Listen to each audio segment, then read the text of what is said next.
All right, man. What's up, sports fans around the world? You've chosen to watch one of the most entertaining, genuine sports podcasts on YouTube today. I'm talking about the Real Sports Podcast, and this is where you need to be, man. And today we got two topics for you guys tonight, man.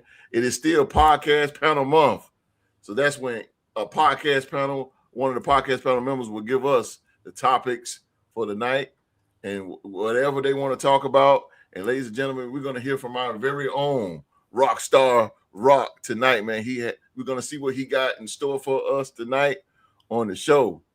And it was so nice, I got to do it twice, ladies and gentlemen. We will have a rematch, the NFL Trivia Showdown, as the NFL Trivia Champion Q-Dog will be putting his title on the line against the NBA Trivia Champion Rockstar Rock in a head-to-head trivia showdown. And this is going to be a historical trivia showdown because if Q-Dog comes up victorious, he will be a double-digit winning champion.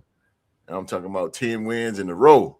And if Rockstar Rock comes up with the victory today, he will become the very first Real to Sports Triple Crown champion, holding every single title on the Real to Sports Podcast. That includes the wrestling title as well and the NBA title. So that's the itinerary for you guys tonight, ladies and gentlemen. Prepare yourself for takeoff right here on the Real to Sports Talk Show.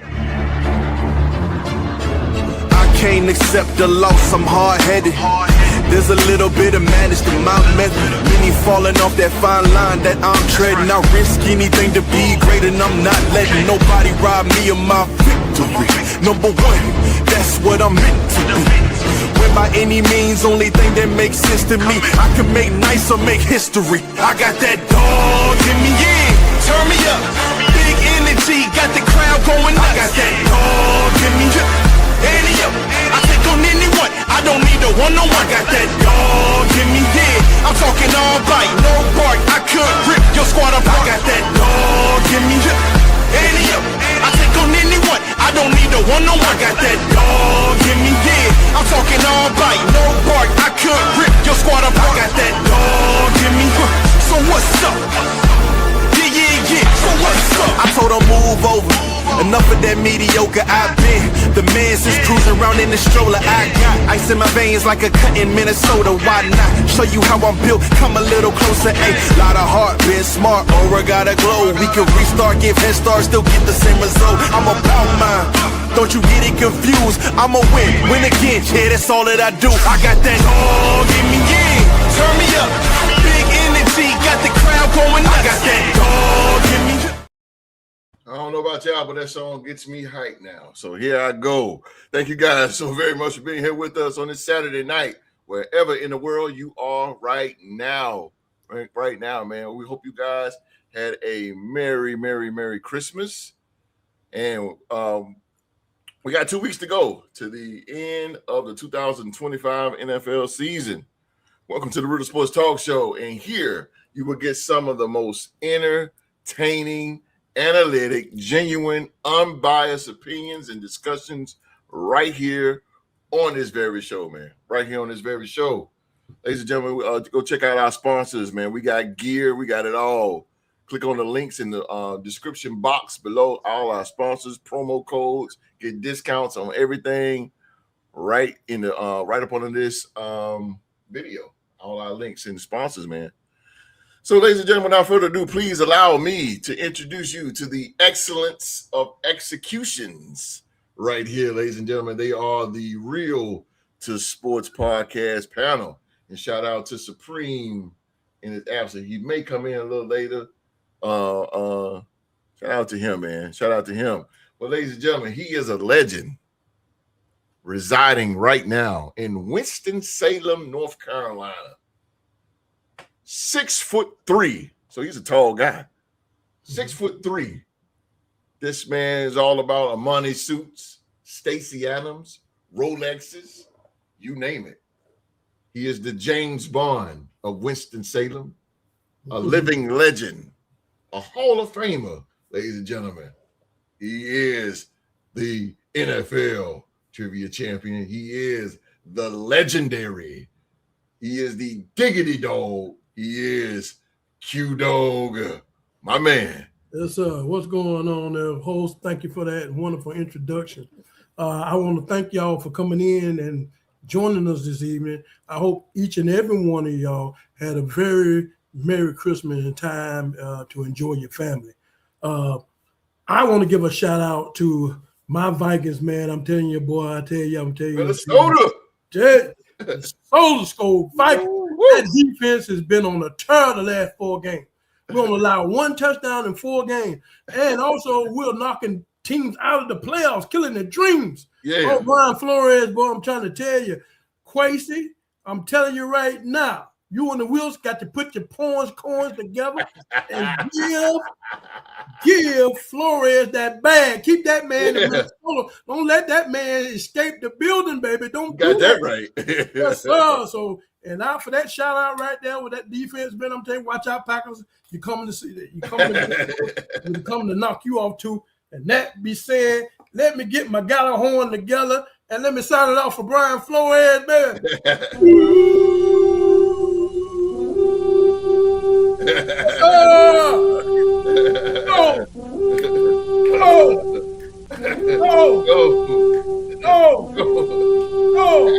in the rock. There you go. Get in the rock.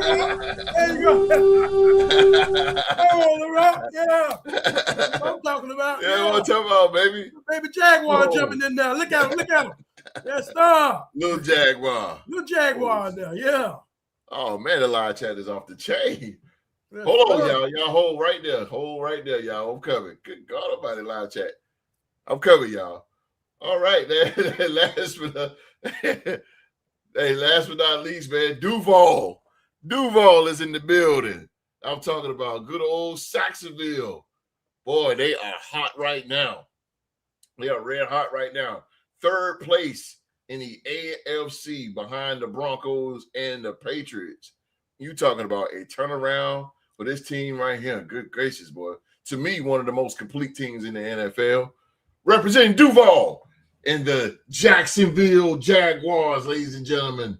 He is the NBA trivia champion. He is our moderator for the night, ladies and gentlemen. He is Rockstar Rock. And Little. How y'all doing? Got my little man with me tonight. You know, he wanted to introduce himself to y'all. So say hi, Trevor. Hi, my name is Sam, and I'm in the. Don't just go ahead. You don't gotta tell everybody your business. But as the host said, I will be our moderator for the night. I got 2 good topics that I think the live chat as well as host and Q-Dog would love to chime in on. So just gonna let host continue to do his thing until he's ready to turn things over to the Rockstar. Let's go, baby. Let's go. Ladies and gentlemen, you're gonna be tuning in to Rockstar Rock today. We're gonna get to the live chats for y'all real quick. Holy moly. Oh, okay. Supreme. What's up, Supreme? Just got to the border. Hopefully not a long wait. Oh, just getting back home. Supreme. W podcast. You already know, baby. What's up? What's up with you? Foxy Rants.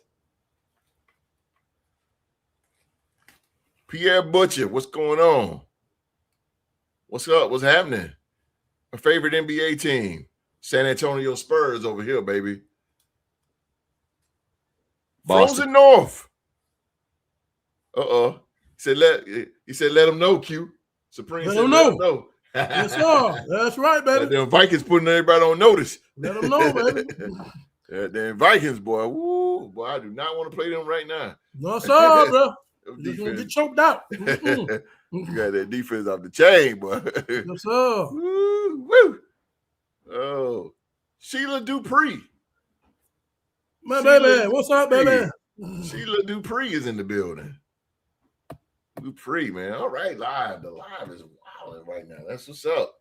Thank you guys, man, for being here. Please put all your comments and how you feel into the in the live chat, man. Your comments and your opinions, because here in the Real Sports Podcast, your opinions count. All right, man. I'm not gonna hold things up here without further ado. I'm gonna turn it over to our moderator for the night, ladies and gentlemen. He is Rockstar Rock. All right, how y'all doing tonight? As y'all know, it's your boy Rockstar Rock here to be y'all moderator. Yes, sir. And we're gonna start things off with my first topic of the night. Okay. It's about the college football playoff. You know, I think that this is a topic that the whole world that loves college football would love to chime in on. Maybe, who knows? The NCAA might see something that we might put together, and it may be something for the future, because they don't even know how to make sure to get all these teams in here. Right. You know, who's the best team, who's not the best team, what's the qualifier? Who knows? But tonight, I think we'll get that settled. Okay. So, host. Yes, sir. You don't mind, host with the most. Can you put up my first question there, brother? Yes, sir. I appreciate yes, sir. That. Yes, sir. So, my first question is, how would you change the CFP, the college football playoffs? First, add your amount of teams that you would like, and the qualifications to make the playoffs. Okay. So I'm gonna start off with the OG of our podcast, OG. Kanye himself. You know, the legend. The legend. You know, the mad scientist himself. Yeah, there you go. He got the degree to prove it. So yeah, that's him, baby. Yeah. So let's give it up for Q Dog and hear his input. Okay. Oh man, this is from what I understand, it's been a kind of touchy subject for a good little while here. Yeah. Last time I checked, I kind of Googled it. I wanted to know that how many college football teams there were that was in the United States. And, let me Google that. And I came up with 999. So I don't know if you can Google it right now. I came up with 999 colleges. I got you. And I don't know if they go Division I, Division II, or whatever, but I heard it was just 999. How many college football teams are in the NCAA? Yeah, NCAA. The NCAA. Yes, sir. They're made up of subdivision. And there are nearly 800. Yeah, it was somewhere nearly 800, almost close to 800. So the Division twos, they have their own playoffs. So. Yeah. So this is just Division I, just absolutely. 800. Yeah, Division I. Okay. Well, you know, I kind of when we come to playoffs and we're talking about championships and when we're talking about collegiate ball, I kind of like wanted to compare it, which you can't compare it, but just look on their counterpart, collegiate basketball, and they always had, you know, the college basketball tournament, the 64 teams. Always been 64, and then you know, it started out on a Thursday, and by the weekend you're down to 32. Right. But then going to next week, and then you by the next week you finish your Sweet 16. Yeah. Okay. I don't know if you can take on that format when we're talking about college football, because I think that if you go with 64 teams and being the physical sport that it is, you know, that takes you know, with the basketball, you have to win 1, 2, 3, 4, 5 times to be a national championship, right? You have to win 5 times. Right. And so being that physical sport, you know, in the NFL, if you start from a wild card, you have to win 3 times to get to the Super Bowl, right? Yeah. Or 4 times to win the Super Bowl. So that's 4. That's 4 times. Yeah. Okay. Now I'm trying to get somewhere with this. We're talking about numbers. Go ahead, brother. But the only difference about it, we talk about one is more physicality than the other. I do basketball as being physical anyway, especially when you're in that paint anyway. You don't have no equipment, and so that's. But to me, it's not a contact sport, so it's not really viewed as a physical sport. I think that is a possibility that we can bracket these things like collegiate basketball, I think it would be more funner. You know what I'm saying?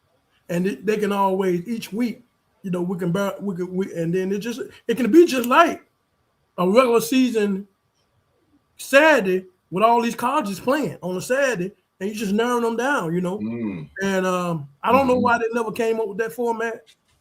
I think it'll work better than what they're doing, because I think how many teams now they got to college playoff was 8 teams? I mean 16?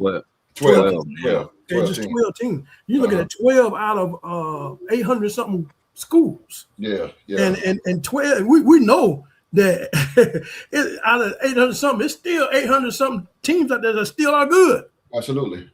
And just not getting a fair shake because of the program itself, And so I think with that question being said, you pop that question back up there again, host. Yes, sir. How would you change the college football playoffs, the amount of teams and the qualification to make it in the playoff?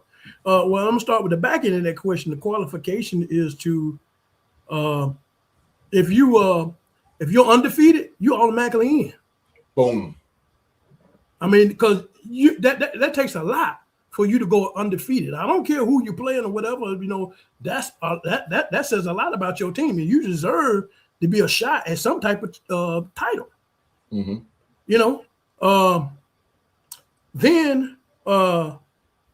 you say the amount of teams. I would go with the 60. I would go with the 64.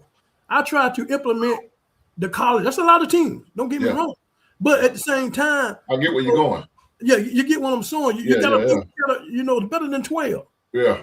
And then you're narrowing it down, and then at the same time, we'll get Cinderellas. Yeah. We'll get the Cinderellas just like we're doing in college. We'll get people, because don't nobody wants to go home. I don't care what level of team that you come from. If you get in there, nice record is done. Right. Not about records no more. Right. You know what I'm saying? That's who's got the bigger heart to propel their team into the next game. Right. Okay. So that being said, I really think that it'll give other teams a fair shake. I think these other teams, just because you're not a prestigious, a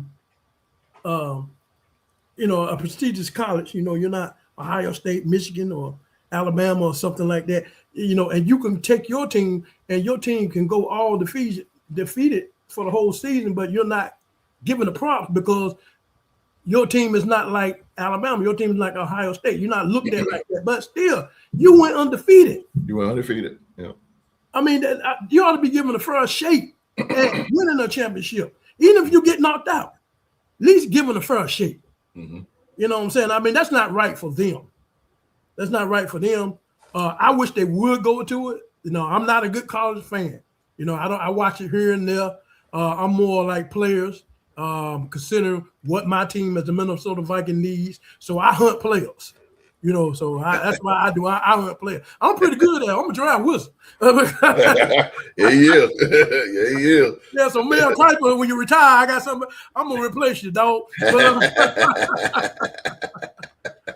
But to answer that question, Rock, I mean, that's a good question. That's a great question. We deal with this all the time, and I really feel there's just 12 teams. I'm looking at numbers now.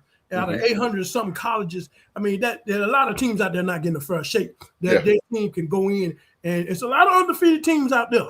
Yeah. A lot of undefeated teams. The quote unquote is not named Alabama or not named Ohio State. Absolutely. Or not Indiana. Right. And because you're not coming from these prestigious universities, your team is not given the fair shake. And I understand that if they get in there, it's a possibility that they can beat these teams. It's a part of the business. They get blown out, but at least give them a fair shake. That coaching staff, the players, everybody part in that organization, they deserve a fair shake, man. That's a lot of work. That's a lot of work, and you prepare a team and to get them, and that gives them some type of exposure. Then maybe you can get players that might want to go to these universities and stuff like that. They didn't get an opportunity to get in the college playoffs. And instead of funneling to these major universities where you'll have a chance. But yeah, the 64 bracket would be good. I think they need to implement that, find some kind of way to implement that, and get some of these. And not we know these major teams we talk about, they're going to be in because they're just good. They get the talent. They're going to be good. But some of the teams that flying up on the radar that are winless. I mean, not winless, but winners. I got you. Winners. And they're not getting a fair shake. Everybody, that's not right for them, man. You know what I'm saying? How can you encourage your players to want to come back next year or whatever, or not leaving to go to another university to get some kind of exposure in the playoffs when your team, no matter what they do, is really non and void. It's really non and void, and I hate that for some of these college teams out here. And especially we got the number. But we got the number amount of colleges out here, 800 something. Wow, that's a lot of colleges, man. Man, and I just really think that a lot to keep up with. If you undefeated, you deserve to be you deserve to be put in some type of college bracket where you can fight for a championship. Give you that. They deserve that much. Come on, yeah. So that's only fair. They deserve a fair shake, man. Really do. And so I think that 64 college implement like the collegiate basketball, that probably will help them. Clip that. You make some good points with that, because that stops two things. That stop kids from entering the transfer portal early. It stop kids from it stopped the whole bowl season altogether. Like, be honest with you, I think a 64 team college football playoff would keep a lot of kids from saying, okay, I got something to look forward to, because we can at least still get in the playoff. We can still finish our season. A lot of kids, it can help even with the NFL draft, because now you got kids that are more hungry, because they're not just quit. They're not looking at, okay, well, at the end of the season, we ain't got nothing to play for. Now we can just quit. And in the NFL, you see a lot of that on teams. You pick up guys that didn't have nothing to play for towards the end of the season, and it kind of shows when they are on a losing team that they don't know how to help build that camaraderie to change the culture for teams. But I honestly like that, though, because it would change the culture of college football. Absolutely.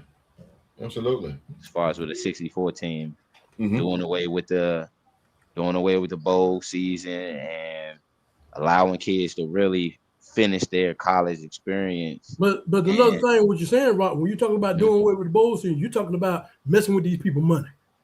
I mean, but they're gonna make a lot of they you know how the NCAA March Madness make so much money just off of the brackets. Okay, but what about the individual universities though? They gonna make money too. During the college football playoff this year, the ACC. Yeah, but that's only 12 teams. Yeah, but what I'm saying, the ACC made sure that they promoted Miami over Notre Dame, because Miami being in the college football playoff, the conference gets a share. They get a revenue share from Miami being a representative.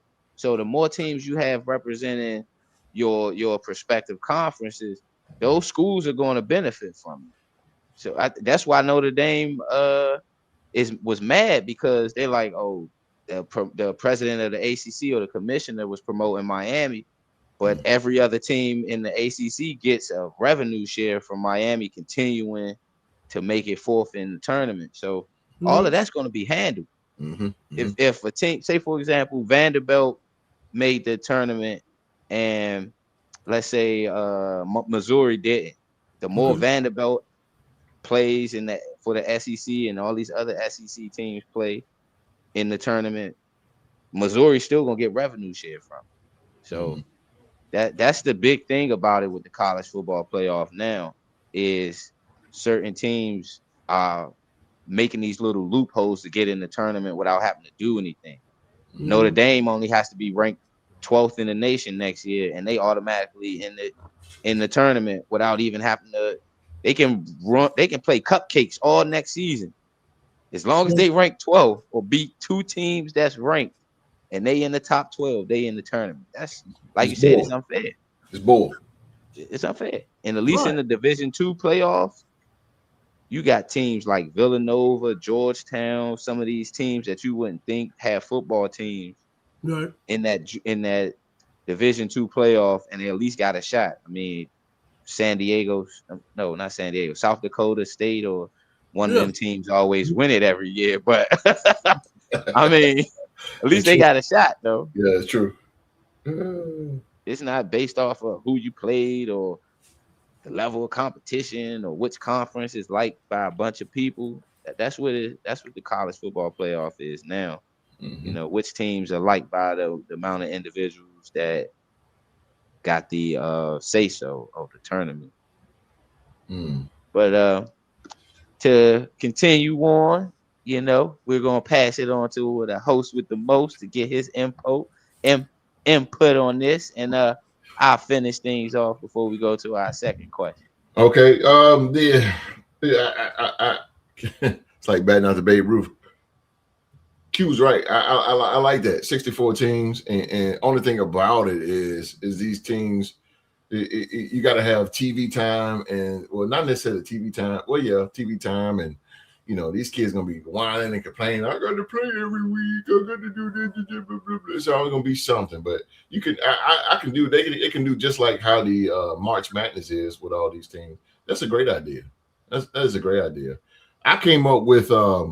You got two tiers in college football. You have the FBS, which is the Football Bowl subdivision.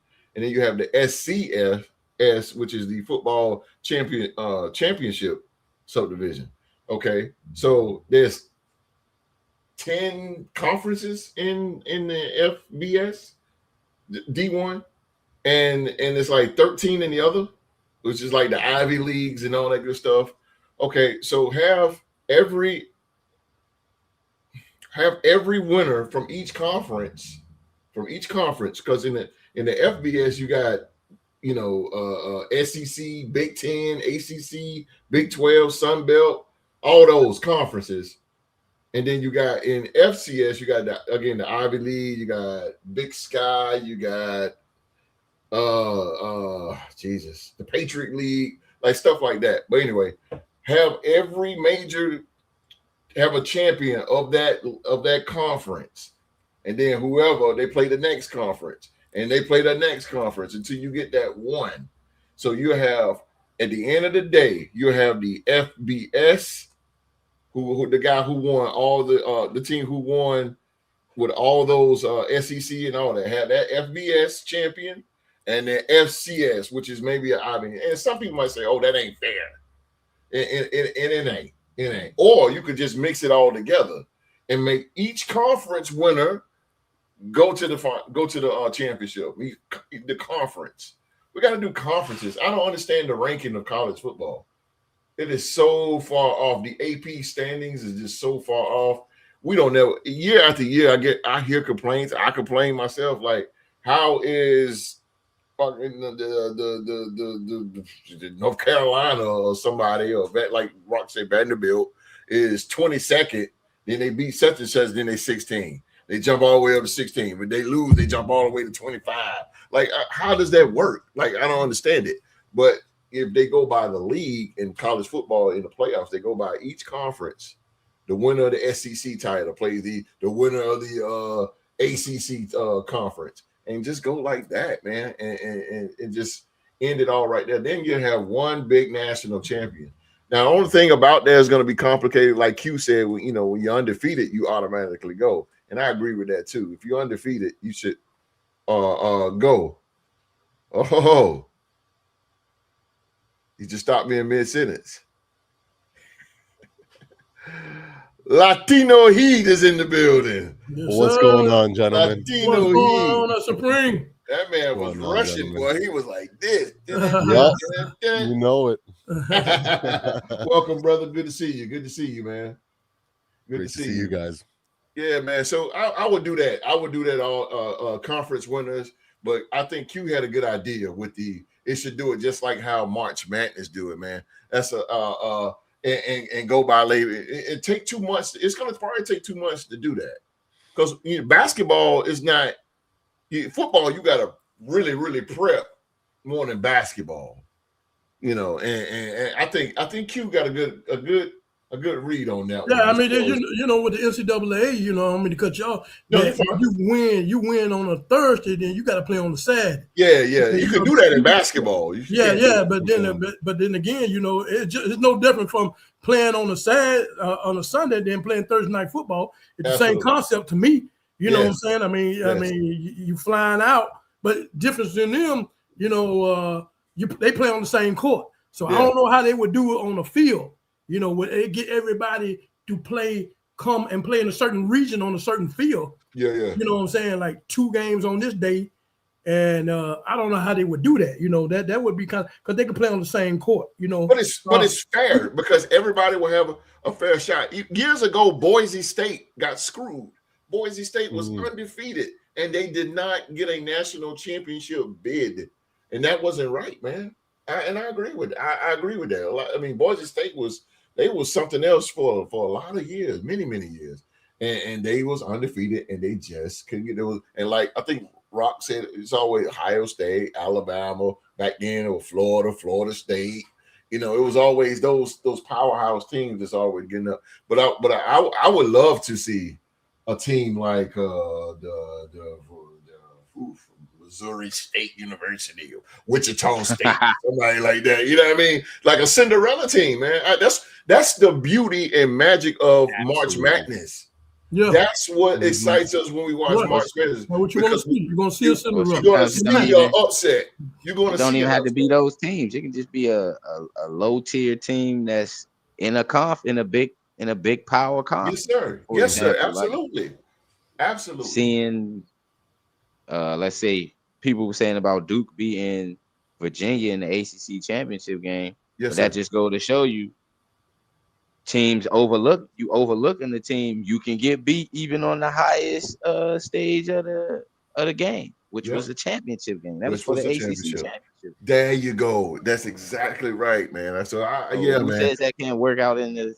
I mean, we had those sample sizes of what TCU getting waxed in the national championship game. So that's why. Yeah. So I'm like Q, man. Q like Oprah Winfrey. You get a car, you get a car, you get a bid, you get a bid, you get a bid, you get a bid, you get a bid, you all 64. Let's go. Everybody get in. Now you lose, you go home. You already know that. Yeah, you lose, you go home. Ain't no best out of 3, best out of 5, none of that. No, you got to go. You got to go. And look, when you win, you got to go to the next game now. You got to go, what? Let's do what, 2 days? 2 days. 2 days to prepare. Back at it. We got to go. We got to move because you know why we got to move? Because you got the NFL rolling, and you're gonna lose. You can't compete with the NFL playoffs. You're not gonna win. You're not gonna win. So you got to keep it rolling fast. You got to keep it rolling fast. They do it in high school. Yes, sir. Texas. We all know about how big Texas high school playoffs is. Yeah. They do a big bracket for one side of Texas and the other side. Yes, sir. To play for the state championship, so it's no way. There's a possible way they can do it for college football. Yeah, come on, I'm there. Oh, well, you're done, host. As far as we're answering, yes, sir. All right. So now we're gonna move on to my guy from up north. You know what they say, we the North in Toronto. Right. Supreme the fighting machine. Rocking his another controversial Michigan tonight. But thought we was gonna see some I know what's up with the Michigan, bro. Come on. But, hey, what you auditioning for head coach, bro? I seen they just hired someone. Kyle Willingham's hire. So it's a new day in Michigan. But as the question states, how would you change the college football playoff? You know, your amount of teams and your qualifications for your teams to make the playoffs. For sure, yeah. I think I had 2 ways of thinking about it when I was looking at the questions and preparing. My first intuition was similar to March Madness, right? You know, the same thing that Q said. Yeah, but there's also a prerequisite here, right? With college football, there's a lot of like big name schools that pay smaller schools to join their conference and basically pad their stats. So that's a big factor. That's something that has to be addressed as well, because some of these teams, some of the big school teams, they're getting an extra 2 or 3 wins in there, making them look better than they actually are. Right. So we got to address that. And I also thought about, the other option that I thought to go with a little bit different answer from Q, once that gets addressed, and maybe, there's no like this conference hopping and kind of boosting teams, because they get paid like millions of dollars, for these small schools just to come play in their division, basically just to lose, right? Just to make Ohio State or whoever look better than, on paper. So that's a factor that needs to be addressed, because that's kind of unfair.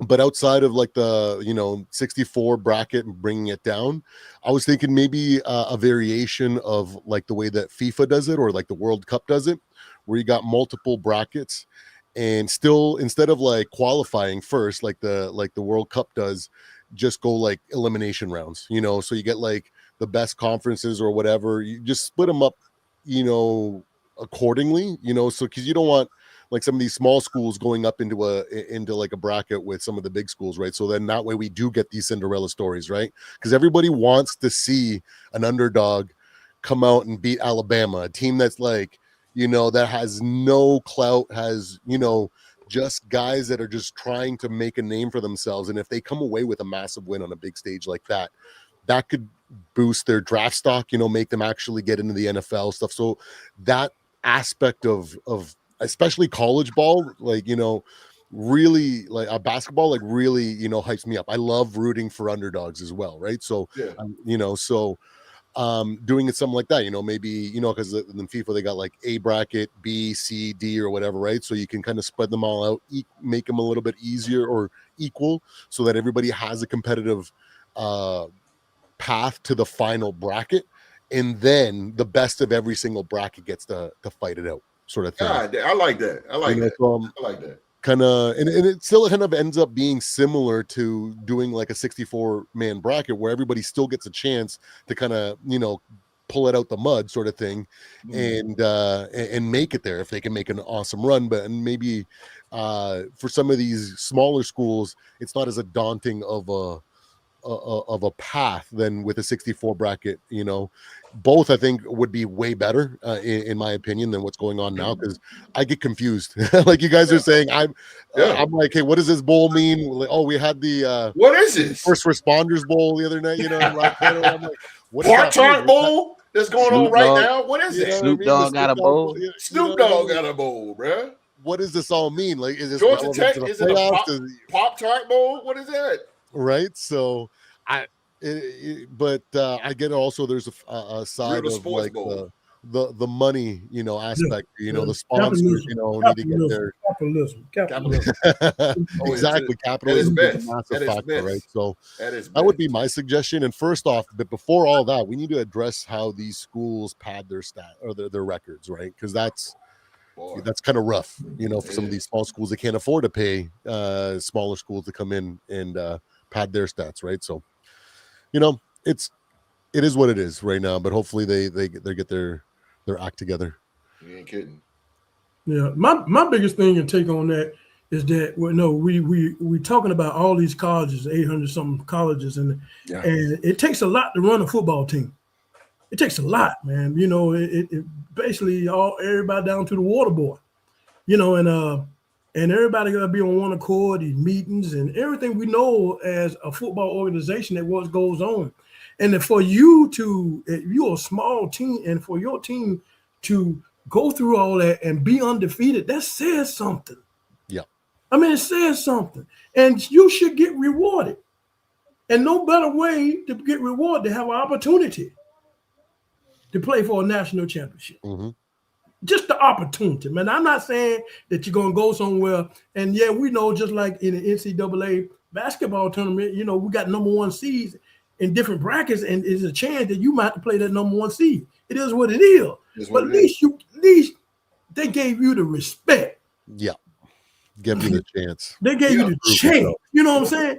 And that's what I want. I want the chance for these other teams that do so much during the course of the season during the summer, getting players ready, go through the season, and to get these undefeated seasons to be rewarded. That's what I want. That's my biggest thing. And then it also highlights some of these smaller school players that, that might make a career. You know what I mean? Somebody goes out there and puts up like 50 on a good team, and they're like, wait, what is what is it? UTSA, who is this freaking, cornerback from UTSA just threw 450 yards against Alabama? You know what I mean? Like, what? You know what I mean? They was talking about James Madison, but I remember last year, James Madison hung 70 on North Carolina. It did. Mm-hmm. It did. They hung 70 on that man. pre-built. That was before Belichick got there. They hung 70 on Carolina. So them small markets. Do y'all think the way we're talking and we're trying to promote the small schools to get their fair due, do you think on the other side that's what they don't want because they don't want these small schools to be the big school? Of course they don't want it. It's like what y'all said. It's the capitalism. As long as you can. Their biggest thing is in NCAA. There's no president. There's no commissioner that's making these rules. These are people that are commissioners of the conferences.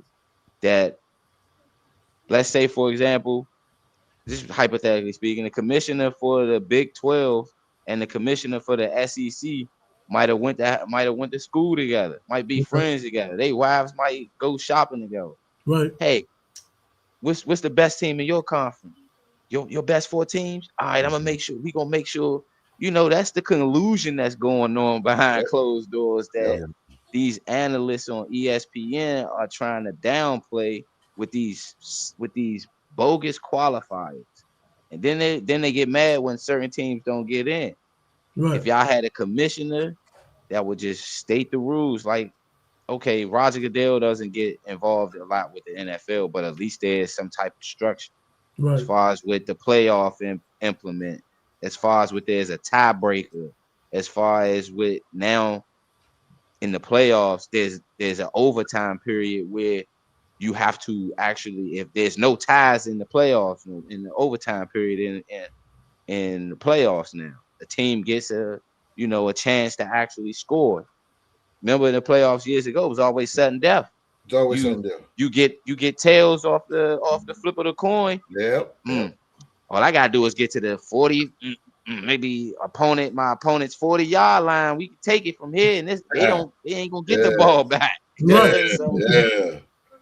Now NCAA, they got the best overtime rules, so I think they need to kind of like implement a little bit better with their college football rule. My take on it is the amount of teams that I will have. I will go with just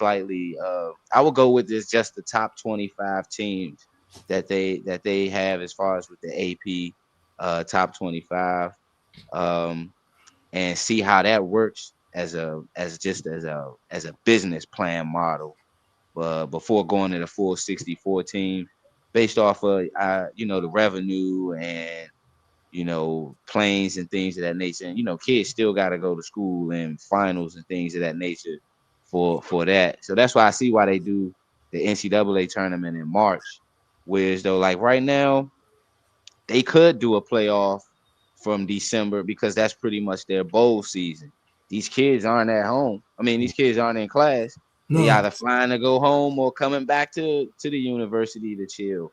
So I do like that part of the aspect of it because pretty much NCAA can control that first part of that last month.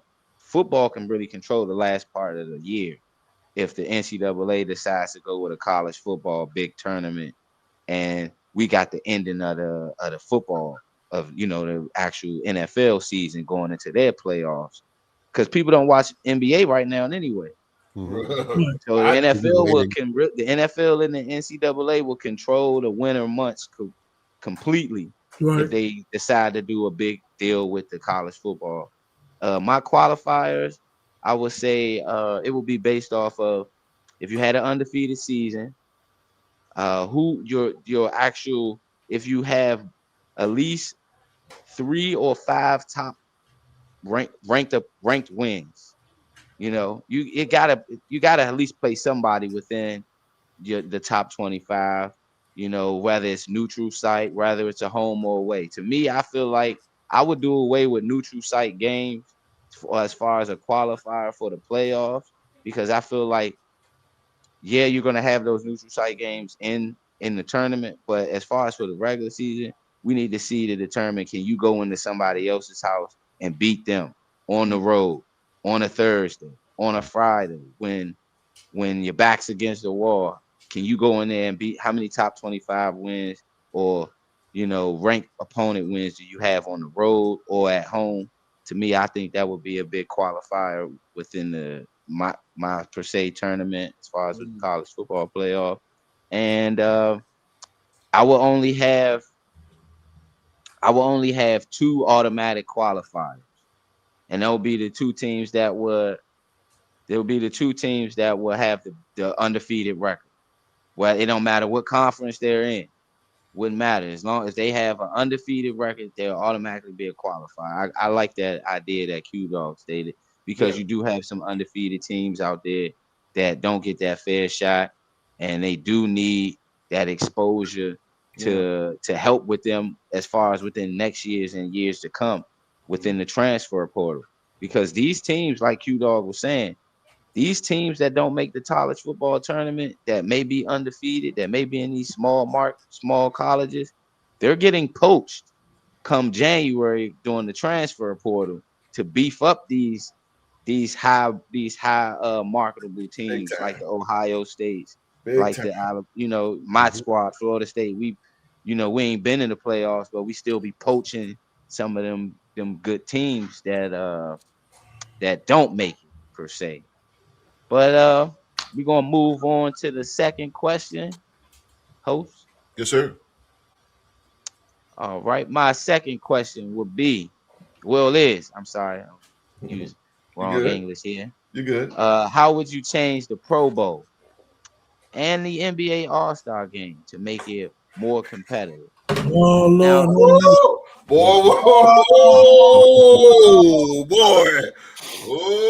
Now, I'm gonna do this a little different. I'm gonna give my opinion first, then we gonna swing the round table, because I know you got. I know you might want to go first, bro. We're gonna have past, present, and future. The ghost of Christmas future. Oh my God! We might be here all night with this. Go first. But oh my God, man, this is crazy. Don't get me started. Don't get me started.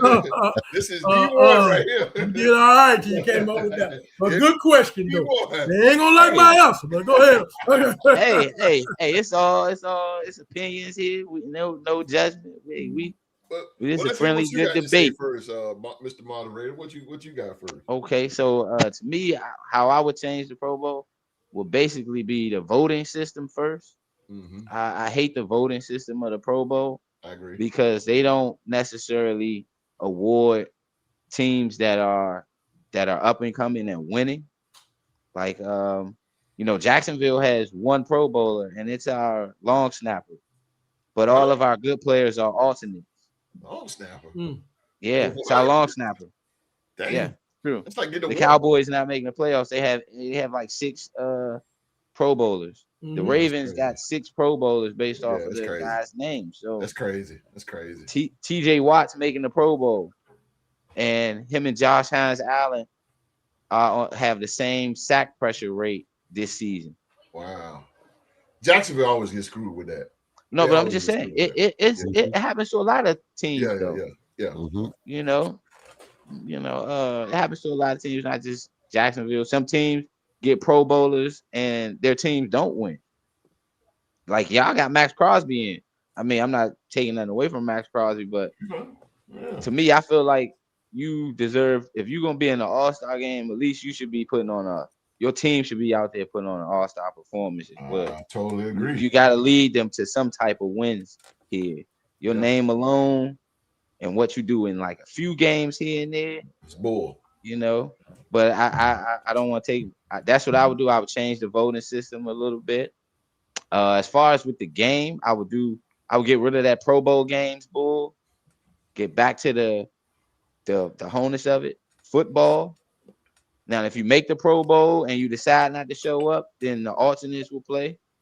All this not hitting the quarterback in the Pro Bowl, Cheers. I would do away with that. Cheers. I would the blitzing, because remember in the old Pro Bowl, linebackers couldn't blitz. It was only the linemen that could blitz, right? The old school Pro Bowl, the linemen was the only ones that could. They had to go in coverage. Yeah, only the linebackers had to go in coverage. Yeah. I was freestyling. Nope. Backyard football. Everything goes. None of that, you know. With it. And that's how the Pro Bowl should go. I agree. With the NBA All-Star game, it's simple. Simple.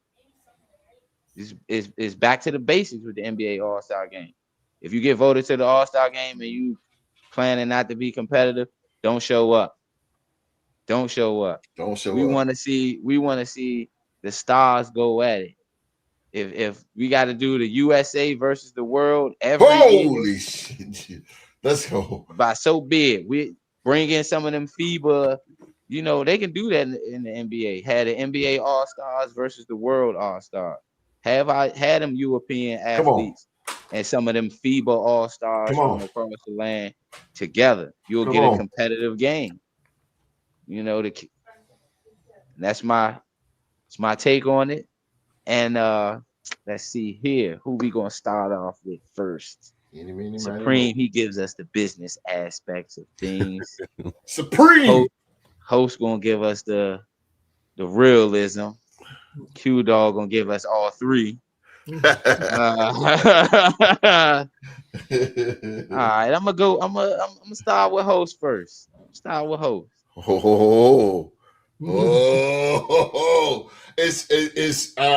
laugh about this topic in it. Rockstar Rock, bravo to you. Because me and Q talked about this several times. We talked about this on the show throughout the years. Pro Bowls, everybody know how I feel about that. It is the most worst thing Roger Goodell has probably done in the NFL.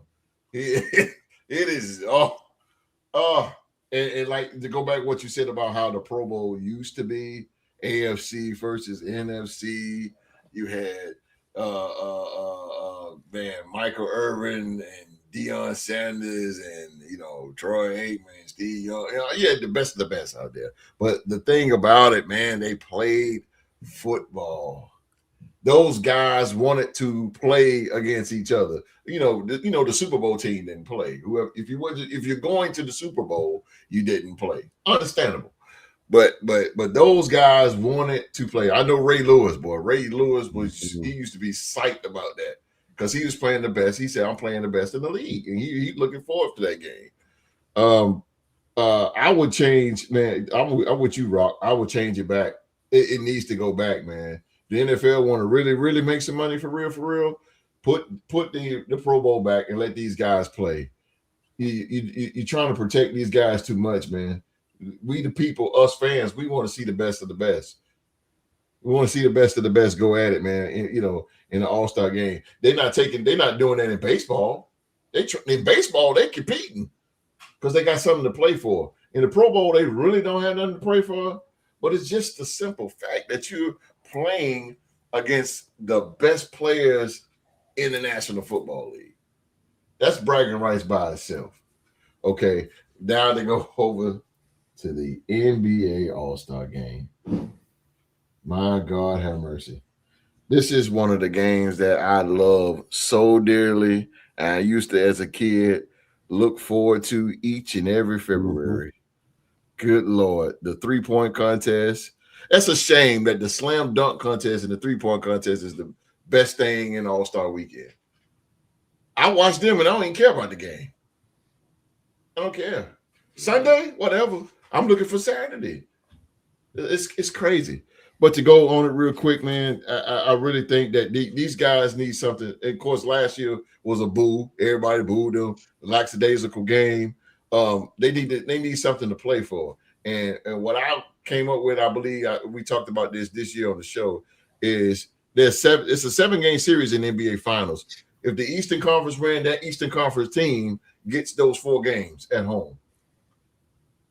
You know, if the Eastern Conference wins, the Eastern Conference team in the finals get that home court advantage.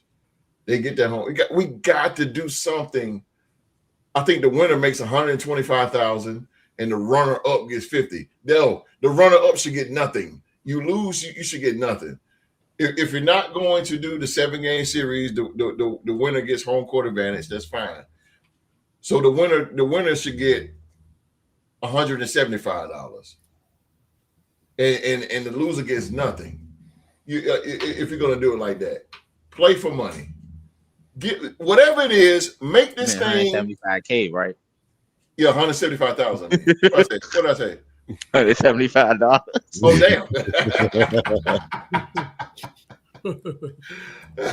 Damn! but yeah, $175,000. See, the dog even agree with me. 125, and that's 125 plus the 50. The runner, it shouldn't be no runner ups. It shouldn't be the loser get nothing. That's what you should play for. I guarantee them guys are ante up then. I guarantee you. If you're not gonna give them money, let's do home court advantage. Let's do 4 game. It's a 7-game series, in 7 elimination. I can't talk today. In the finals, 7 games. 4. The winning team gets the 4, and that's it. You know, they get home court advantage. But something has to give, y'all, because the Pro Bowl, the things that we love, the Pro Bowl, we look forward to as fans, the Pro Bowl, the All-Star game is completely done by 2 idiots by the name of Roger Goodell. I said Roger Goodell and Adam Silver. They have completely tore it up. 2 idiots. Yes, send this show to them. And 2 idiots. The 2 idiots. They tore it up. But yeah, I would do that. I would do that, man, because these guys need something to play for. They need to make this thing mean. People pay their hard-earned money to go to the All-Star game. They charging $300, $400, $500, $600 a ticket for what? For guys to just barely run down the court. And you know, I'm like, oh man, come on, bro. Come on. Let's get this thing more exciting. They need to go to the old school. Old school is the best school. Okay. No, shutting up. Host input was based off of going back to making it actual, more competitive with it, having an incentive as the winning team from the Eastern Conference gets the home field advantage in Game 7, or if the Western Conference, when they get the home field advantage in Game 7 for the NBA All-Star game. For the Pro Bowl, you said to go back to how things used to be and to make it more competitive, things of that nature. All right. And we bring the question back up for Mr. Supreme. All right. Yeah, well, man, the Pro Bowl and the All-Star game are absolute garbage right now. Man, I remember growing up, I remember this one game where Vince Carter was like freaking going in on Michigan. God damn. Well, they're supposed to. They're supposed to. If you're an OSU fan, you're supposed to. That's normal. That's normal, y'all. They cool. I let you chill. I understand the rivalry between OSU and Michigan. I got you. Hey man, I'm wearing my camouflage. Whenever I'm in Michigan, I wear Michigan gear. Whenever I'm in Ohio, I wear Ohio State. There you go, bro. My sister lives in Ohio, so they always get me Ohio. There you go. Gear, so. Best of both worlds, bro. Go ahead, brother. So yeah, both games are absolutely dog water. Let's be real. Yes. They're just running up, laughing, chucking up threes. Yes. It's just, you pulled up from the logo. Let me pull up from the logo. It's just so retarded. Yeah, it is. And I remember back in the day, I still have this like vivid in my mind, like Vince Carter goes to like the baseline, and as he's like jumping out of bounds, he moves the ball over this way and just like flicks it one hand, and somehow it goes in. I was like, whoa, Yeah. These guys went out there to prove that they were the best of the best. There You know, so we got to eliminate all these like rules and make them actually play either basketball or football. Yep. And then the unrealistic, we also got to go back in time, you know, 25, 30 years and instill this like old school mentality in some of these young players because they are soft as hell. They just they don't take it seriously. And they don't care about proving that they are the best and the best. No, they just care about playing for getting paid for potential. You know what I mean? Like that's every team, both leagues. You know, everybody's getting paid for what they could potentially do, and they don't do anything anymore, right? So, and there's no pride in wanting to be the best of the best, you know, and show that you're the best of the best. So, got to get all these like Mickey Mouse rules out of there, you know, making it easy for them to just do nothing and just like walk up and down. If you're a fan and you spend all that money to go to All-Star weekend and you go to the game, Pro Bowl or the All-Star game, what are you watching? Like it's just not even a product. It's not even a game. And it's like, what are we doing here? What are we doing? So that's why I say you got to go back in time and make these guys have some pride. Honestly, it's impossible, you know. Maybe I'll get in the lab and I'll make a time machine and go back and whisper in all these young man's ears and be like, "Yo, smarten the hell up, show some pride, because you guys are soft as hell in this generation." It frustrates me to no end how soft these new generation players are. Bro. I get it; they're extremely skilled, right? So they have the benefit of having all the greats from before them to learn from, you know, MJ and everything like that, or past quarterbacks, everything, right? So they have that. Plus, they have all the new training methods and techniques that elevate them and make them more skilled than, you know, previous generations in comparison, right? So freaking show that off. You know what I mean? I want to see. You know what I mean? I want to see some ankles being broken. I want to see some crazy plays that you know what I mean? Like getting to your spot and pulling up, you know, and just doing all these things. Or some of these like you can't even tackle the quarterback. You can't even why are the pass rushers there? Why are the linebackers there? You know what I mean? I want to see how good these pass rushers are. I want to see how good, you know, these corners are. If they don't get to play, like, what is it? It's just a farce, and it just bugs me. So I would and then for incentives, maybe instead of like you know, because I guess you could game the system if we went with someone like if the Eastern or the Western, you know, gets an advantage in the playoffs or something like that. So people would try to find a way to game it, you know what I mean? Throw it when they need to, or whatnot, right? So maybe just do a monetary incentive where, you know, bring back like the All-Star MVP and make them win, you know, 200 grand, you know, and then have like, you know, $500,000 to the winning team that gets split up by all players, you know, so at least they get something. So there's something to play for on top of pride, because it's just, because we're not going to be able to go back in time and change these soft players. So we got to give them some sort of an incentive. The losers still get paid? That's crazy. It's just unbelievably how bad the game is being, but that's what I would do. Hey, real quick before you go to the dog, Rock. Look, because you said something about the voting. I'm gonna say this, and I know I'm finna get attacked. Yeah, I already know, but LeBron James should make the All-Star team. No, LeBron James should not be in the All-Star team. Fogo James, man. No, he's just like faux fur. No, LeBron James should not be in the All-Star game. I'm gonna say it again. He shouldn't have been in the last like 5. LeBron James shouldn't be in the All-Star game. LeBron James. No. Sick and tired. He shouldn't be there. He shouldn't. He shouldn't be there. He shouldn't be there. He shouldn't be there. Nope. He shouldn't. Let me tell you why. Because what have he? I'm like Janet Jackson. What have you done for me lately? What have you done? Nothing. He the biggest reason the league's soft, though. Exactly. I hate to say not do that. LeBron ain't a lot of people say LeBron the GOAT. No. But he the GOAT of the soft era. A lot of them players that played with Kobe and played against Kobe and Michael Jordan, they all say those two are the GOATs, and then LeBron just got it because of his stats. But for real, this era of basketball is the softest era of basketball. Everybody says that, and it's because he made it that way. And stop with this. Stop with this Team Giannis and Team LeBron. It's always Eastern Conference versus Western Conference. Stop with this stuff. Stop it. Stop. No Kevin Durant versus Steph Curry team. No.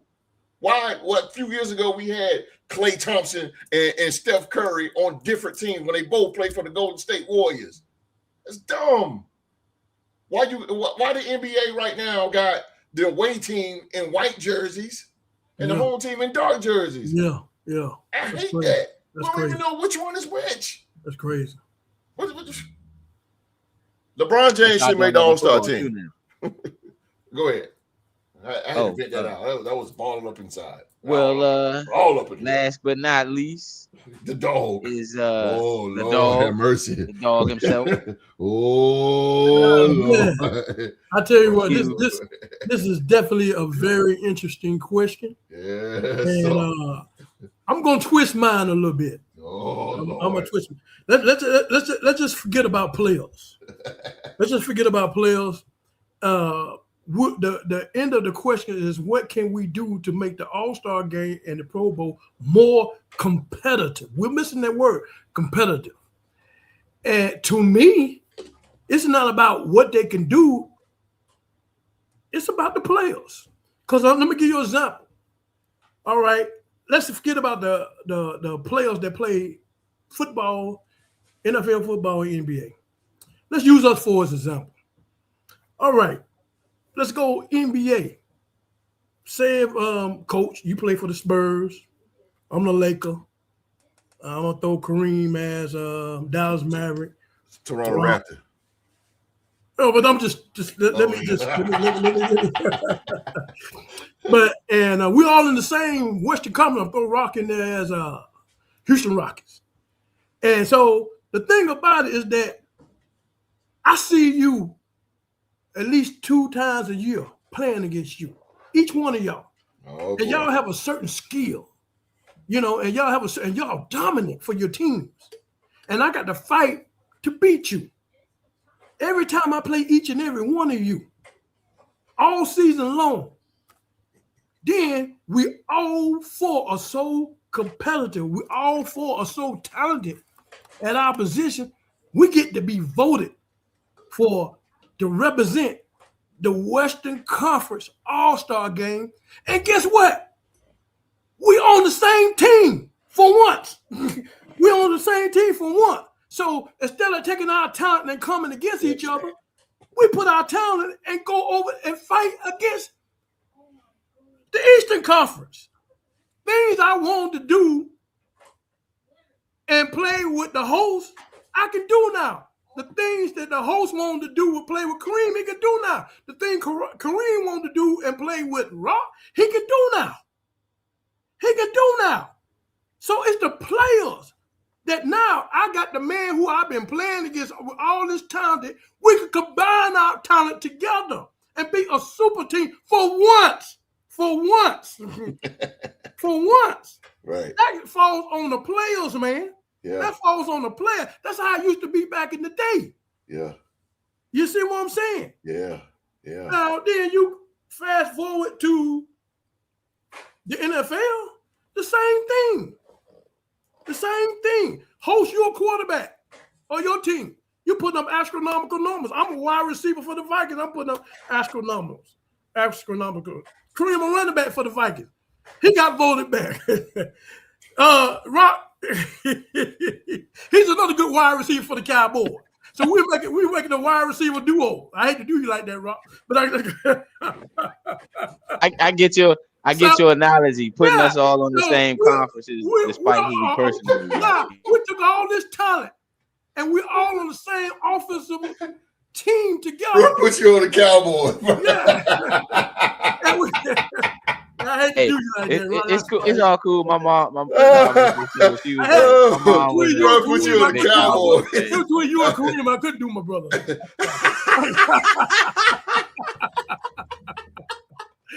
But some say it's in my blood. We can take this talent that when we play against each other all season long, right? Now I get the chance to the host to hand the ball off to Kareem, a good running back, that's not on your team. Now you get a chance to play with a good running back. Now you got 2 bookend receivers that you don't have. Right. That's right. You're on the same level. Now that y'all respect each other's talent, y'all for one game, y'all can put this team together and go out there and dominate. That's not going to happen. For once this happens, it's not going to never happen again. You're not going to get this kind of talent on this level again. That's right. So it falls on the players. Right. They don't care no more about that. They don't. They really don't, man. They don't care no more about that. Flip that.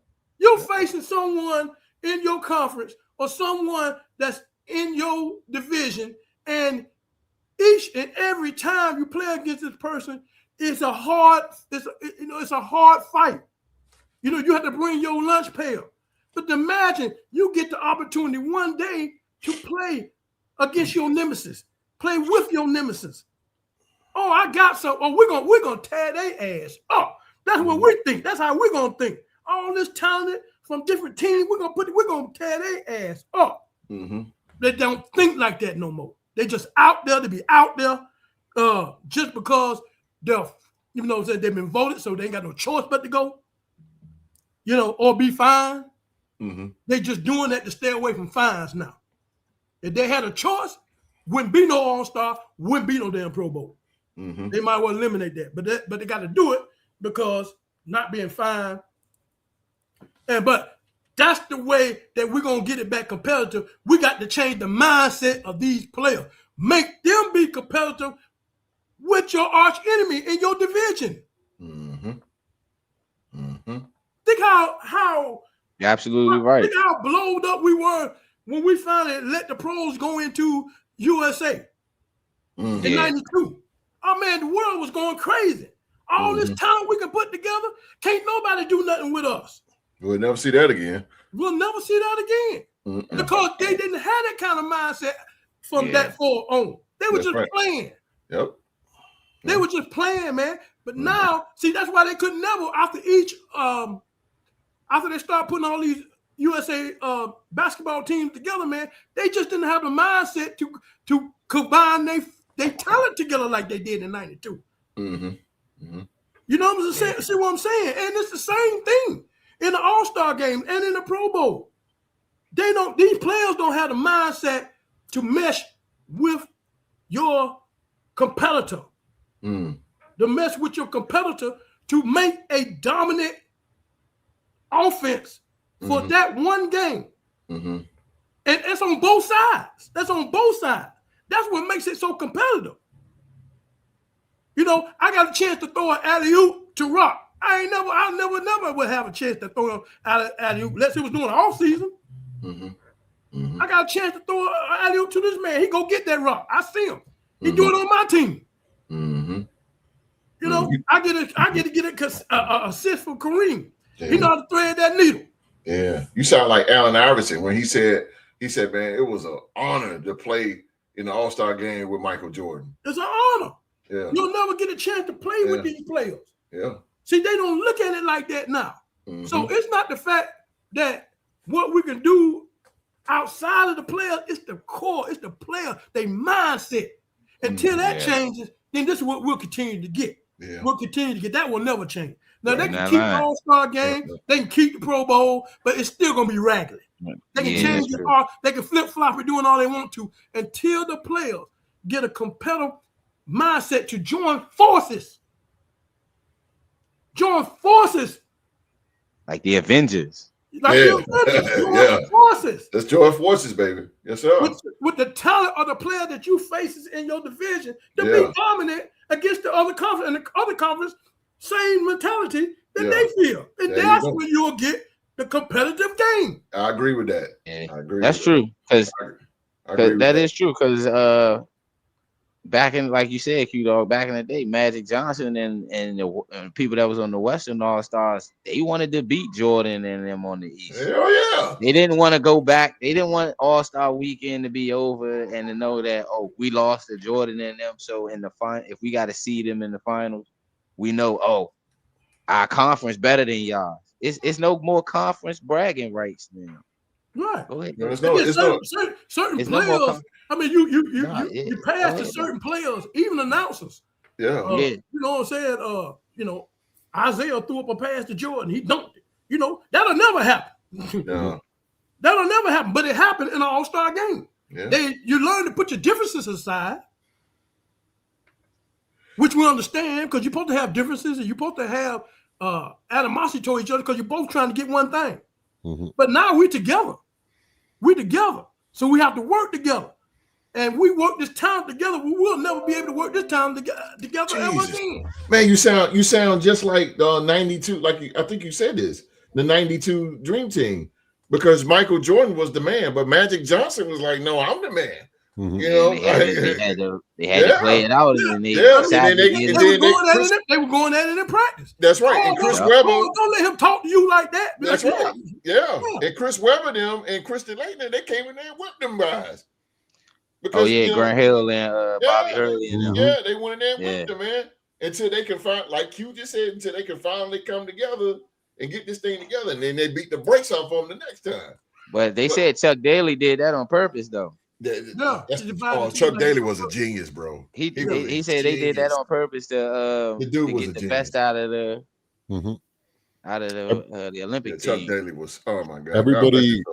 Everybody nowadays wants to be friends. As soon as the game is over, everybody's hugging and trading jerseys and jersey swapping. With that jersey, I'm like, bro, back in MJ's day, as soon as the game ended, you guys were like straight to the locker room. You know what I mean? MJ would play psychological games before games. You know what I mean? Like there's so many stories. He'd invite, like whenever he'd go play the Knicks, he'd invite all those guys out for steak dinner, and he'd make them all feel like he did that with Utah. Like that. And then they'd like, because MJ's such a people guy, like, and he's just like a man's man. Everybody's like, oh man, I really like MJ, and then they would come out soft. And then he would just go out there knowing that he was gonna just dominate them, and they would hate that too. Like it was warfare to them. Like back in the day, it wasn't they saw each other like enemies, but they didn't look at each other like soldiers. You know what I mean? They wanted to prove that they just had more. You know what I mean? Than the other guy. You know what, Supreme 93. Magic Johnson. He said, "Tomorrow, I got your boy Clyde Drexler." They keep comparing. That 92 finals. Let's go 93. Magic Johnson did commentary, and he said, this is game 3. He said that Michael Jordan had the Phoenix Suns come out to his restaurant. And you know what Magic Johnson said? He said, ain't no way in the world I'm gonna go to Michael Jordan's restaurant and I gotta play against him in the NBA finals. No, he said, you won't get me there. That's what he said on TV Live. If you go back and look at it. Magic Johnson said, ain't no way in the world you gonna get me go out to your restaurant and chat with you, and I gotta play you in the NBA finals. Ain't no way.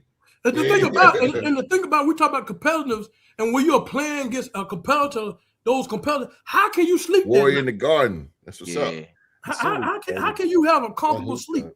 That's right. There's no way you can have comfortable sleep because you're gonna have to play a dog tomorrow. Yeah, me and Q how you gonna sleep? Me and Q just talked about this other day, man, with Reggie Miller. Reggie Miller cried, man, because he said, man, that was my only. He said, I was this close of beating Michael Jordan. And he said, it haunts me to this day that I was that close of beating the Chicago Bulls and Michael Jordan. It's eating him up inside, bro. Yeah, he could have retired Jordan in game 7. It's eating him. He said to this day, bro, it's eating him up. Yeah, I still remember that day though. I don't know about y'all. That day was kind of a cool. That day was cool as a cool day, like being young and that NBA finals. Yeah. Everybody was rooting for Chicago back then, no matter who. No matter where you lived. Oh no, I'm a Jordan. Yeah. I'm a Chicago Bulls fan. Just because Jordan was Chicago, it didn't matter. Unless you Q Dog, he was the Lakers fan. I'm gonna give you one harder than that. when Mark Gastineau seen Brett Favre at that function. Oh yeah. And he told Brett Favre, he said, you let him have that sack, man. I want my sack back. Yeah, you want my sack back? He was talking from the heart, man. Yeah, he was serious. He meant that. He said, because you gave that man my record. He did, bro. You gave that man my record. He said, I want to sack you. It is mine. I want to sack you to get my record back. Yeah. God bless his soul too, man. Mark yeah, man. Yeah. The guy that got mad at him had a record, a passing blocking record, right? No, most sacks in the season. Mark Dassino had it before. Yeah, he had the most sacks in the season. Oh, yeah. Okay. I thought he was a lineman. 22 and a half. No. Gastineau was on the Jets. Back in New York. Okay. He got the sack record. Yeah. Strahan came along and that sack that he got against Favre. Yeah, I remember. The Favre laid down for that one. Strahan got his He ass. seen him at some function. Okay. And he came up, Britt Favre wanted to shake his hand. And he started talking. They were telling Britt Favre. Like, he said, I don't want to shake your hand. No, he said, no. Okay, man. He said, he said, how could you get that man my record, man? Yeah, he was like, documentary. He was like, what do you mean? He said, you gave him my record, man. You gave him that sack. He said, I want my sack back. He ready to sack his ass right there. Yeah, he's mad, bro. He was mad. Yeah, so the guy had to come on and break that up. Pull Britt Favre away. He was mad. Yeah, that meant a lot. That meant a lot to those players back then, man. It meant a lot. Yeah. It meant a lot, man. You just ain't gonna up and give my damn record that I worked so hard for away. You gave that damn sack away. Even in high school ball, man, when you lose, man, that locker room be so quiet. Yeah. Ooh, boy, I remember that locker room. Boy, that locker room be so quiet. Ooh. Yeah, so, I just don't know, Rock, really, to answer your question. If the players don't get it back in their mind, they don't ever get back. Nah, man. It just won't. There's no killers in NBA. Yeah, they just don't have that no more, man. Nah, there's no killers. I mean, only killer in the NBA is really Ant-Man. Ant-Man, yeah. Anthony Edwards. Shea Gilgeous too.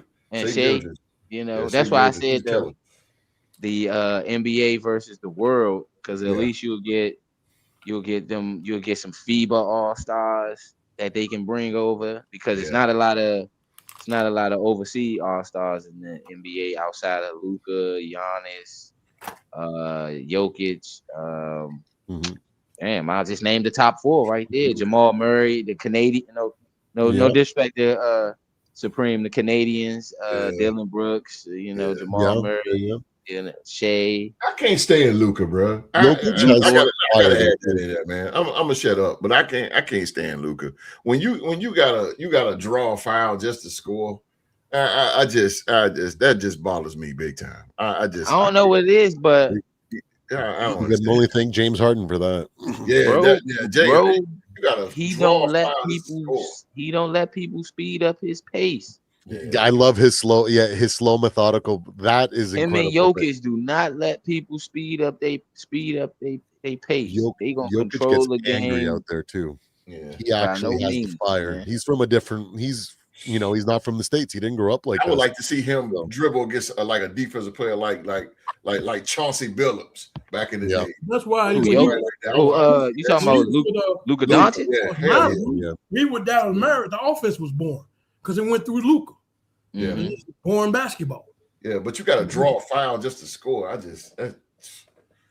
That forever bothers me, bro. The 56 triple-double by Jokic was great. Yeah, that was great. I think Russell Westbrook is still a killer. He just ain't.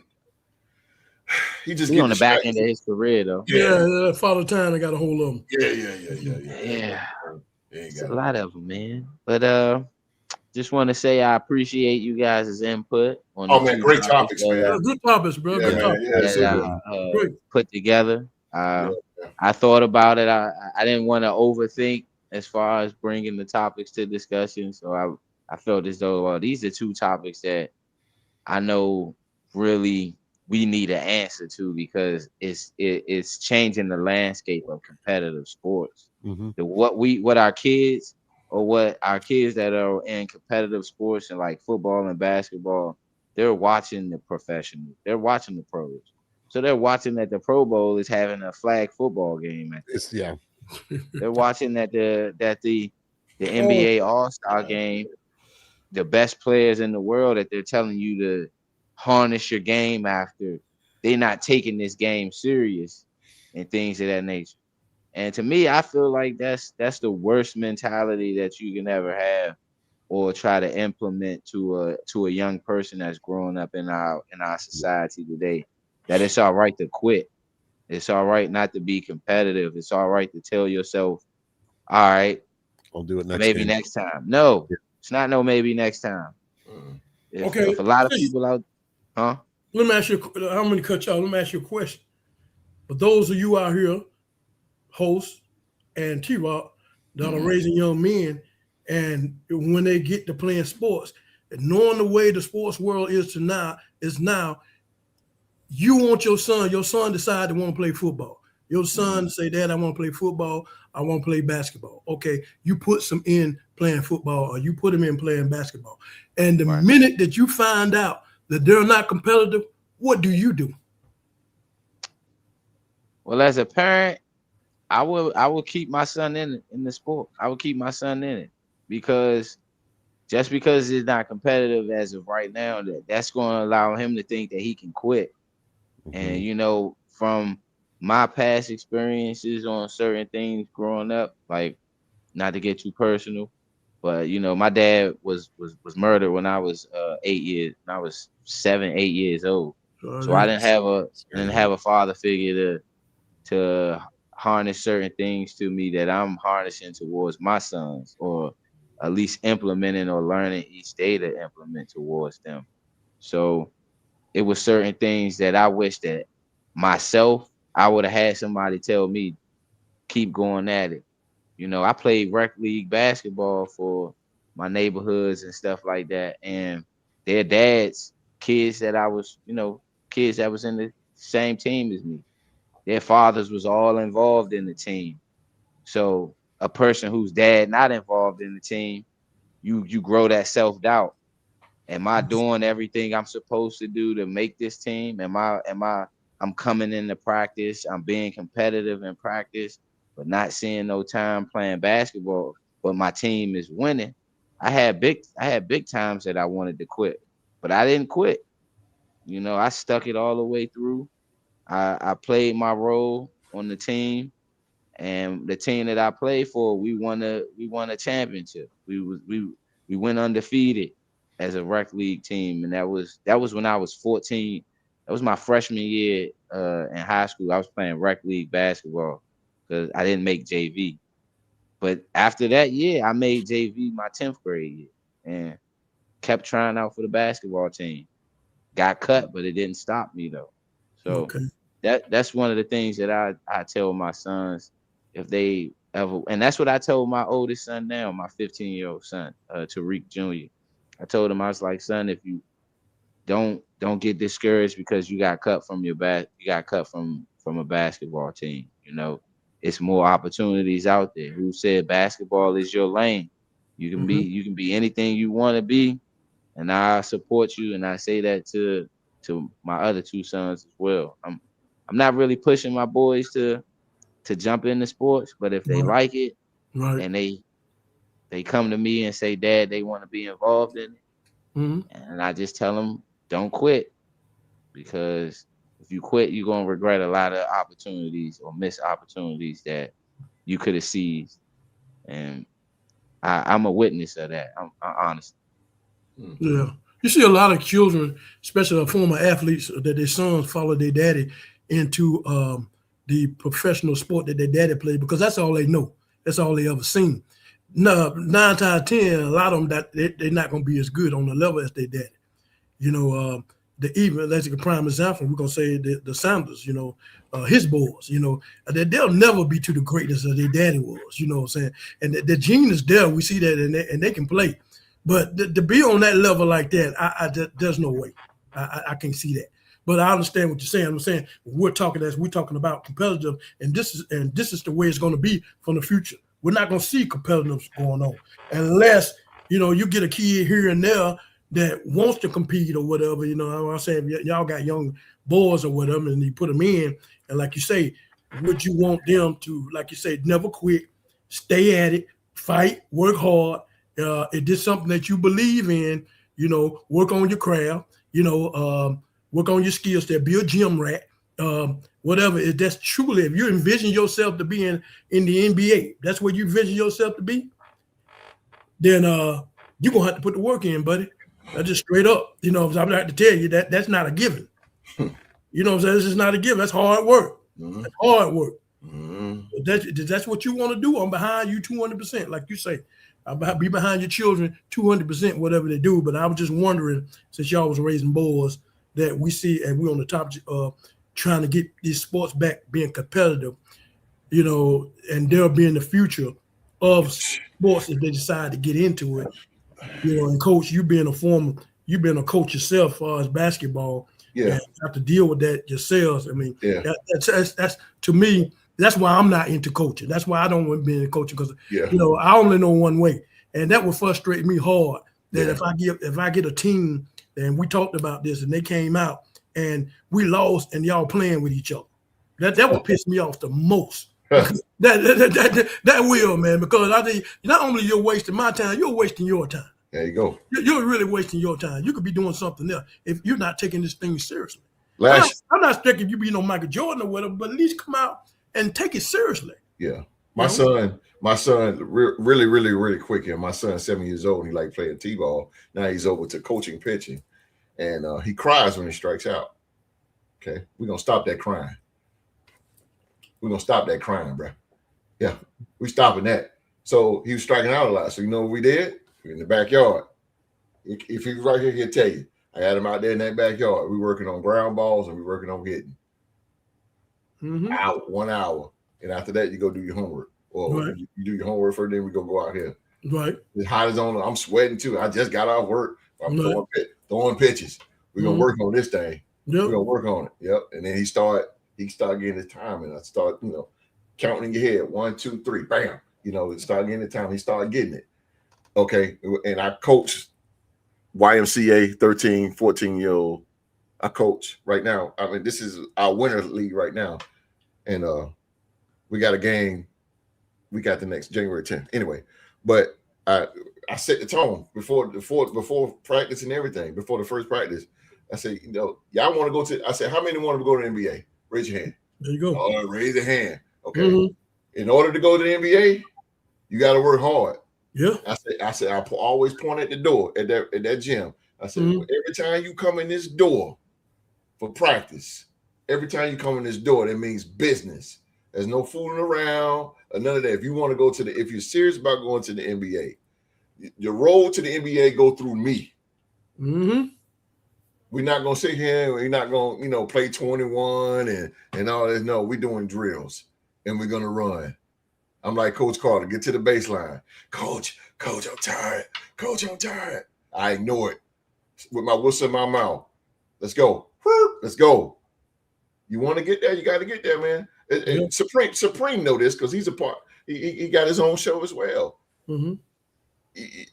Supreme, your show, you had to put in work. You had to put in work, bro. Each and every week, you put in work. It's the same way. I don't care what you do in life. You're gonna have to work. You want to be the best doctor? You gotta go to school for it. You gotta work. You gotta be the best lawyer. You gotta work. Yep, really do. Me and Q, I swear, me and Q talk about this all the time. Yeah, we do. All the time, man. You gotta put in that work, baby. You be competitive. There's no way looking around it. Yeah. I want to be the best. I don't know about nobody else. Rock, you better come on here. Come talking. My bad. No, you good. I'm trying to set up now.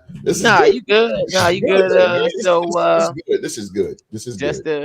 Just to put a wrap on things, a small bow tie before we go into this epic second rematch for this trivia showdown. First off, I want to give a thanks to my fellow podcast panelists for giving great input and insight on the two topics that we discussed today. Yeah, man. I also want to thank everyone that's tuning in and continue to show your support for us and things of that nature.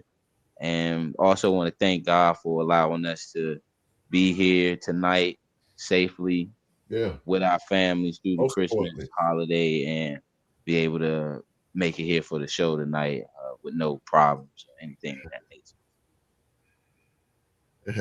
Yeah, I'm a fan of Alabama all day. I roll on.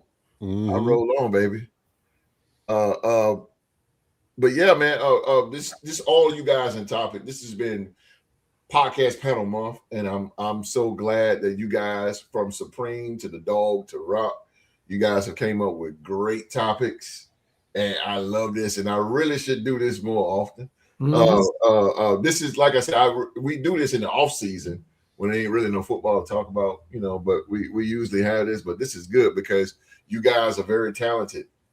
And I as you can see, ladies and gentlemen, each and every week they bring in a topic. I ain't got nothing to do with it. This is off the top of their dome. So I ain't got nothing to do with it. So they bringing it. They bringing it, man. I appreciate these guys doing what they do. And Rockstar Rock, man, great topics again, bro. Oh my God. Another thing for the mention. Come on. I gotta throw this out there. The topic I picked I was talking about last week was Brian Flores getting a flush shake. People better listen to me, baby. That's what I'm trying to tell you. Better listen. You better listen to me. I'm telling you, better listen to me. You're doing that man. You're doing that man wrong, bro. You're doing him wrong. Them boys is that man is the best at what he do, and there's no way you're supposed to ignore that. There's no way. Well, they said the best. He's the best at what he do, man. Stick your chest out, goddamn. Come on, man. Choke you out. There you go, baby. Somebody gonna be knocking on this door to give him a head coaching job. Better give it up then. Don't play with the man. Go and give it to him. You're gonna give it to him. Don't be giving them interviews. You know you're gonna give it to him. Get it to him. I know that's right, bro. Shouldn't be no 1 or 2 interviews. Should be interview. That's it. Got job. That's it. That's it. That's it. All right, man. We got we're gonna reveal the winner of week 16 here. Week 16 went down. You ready, Supreme, with my 24 music? Let's go.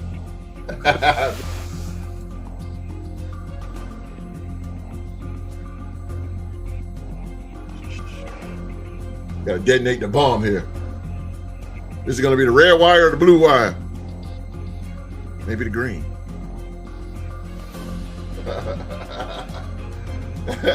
Snip it and we all did. It's like some Metal Gear Solid stuff, right? It's crazy. Oh, okay.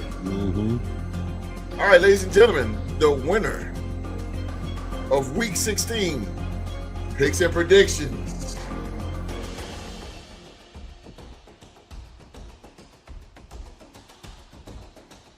Who's it gonna be? I know who it is. Supreme. Oh! Supreme. Let's go. Supreme. Oh man, my man, Latino Heat. Latino Heat wins it. Let's get to the records here. Rock at the tail end, he went 11-5. 11-5. Oh, yeah. I went 11-5. That means he had to go like 13-3. 11-5. Rock Q Dog 12-4. 12-4. And of course, Supreme 13-3. I got you by 1 win. Yeah, that's what I said. I said, hold on, if I went 11-5, Supreme had to go 13-3. My bad. You ain't picking Detroit Lions, did you, Rock? I did. I got you. Every single time I pick against my Vikings, we win. So 2 times I didn't pick the Vikings. We're both against the Lions, and they did me dirty, but I liked it though. Both there times. You go, baby. Supreme is the winner of week 16. Let's go. That's awesome. First down, Vikings. Yeah, I picked the Lions. I think I picked the Lions. Who played week before that? That was Giants. No, I didn't make the Lions. So you picked the Giants. I picked the Commanders. I did. When y'all played the Commanders, I picked the Commanders. You picked them. You picked the Cowboys too. Appreciate you, man. No, I picked y'all. Cowboys. We play Indiana. We play Indiana January next week. Next Saturday, we play Indiana. Ooh. I picked y'all against. Get ready. Yes, sir. Indiana. I think I lost the. I think it was the Dolphins. I picked the Dolphins. What time that game come on, Ho? I don't remember. 8 o'clock. Okay. Yes, sir. It'd be while we doing the podcast. Yeah, I know, right? We can still catch it. It's next Saturday. Yes, sir. January 4th. Because they got some games coming on New Year's Eve and man, these New are Year's Day. Little pity party bowls that's going on right now. I think the quarterfinal. I think one of them rounds start too. Yeah, I think Friday. I believe. Yeah, I think Friday. My mind is all screwed up with NFL schedules and college. It's It's crazy. And the kids being out of school, man, these Ah. days be going by like crazy. Like Shit throw me off, man. Christmas always throw me off, bro. And New Year's too. Throw the work schedule off and everything. Like 3 days. Yeah. Now damn. Trump made New Year. Now Trump made Christmas Eve holiday, and he made it. Yeah, he he put in the order to make Christmas Eve a holiday and the day after. Now, As long as you pay me for it, I'm good. Hey, that's what I'm talking about. Dude, I don't mind that. I worked them 3 days. Fuck that. That's 24 hours holiday pay. Top of that regular. Hell yeah. All right, man. Again, it was so nice.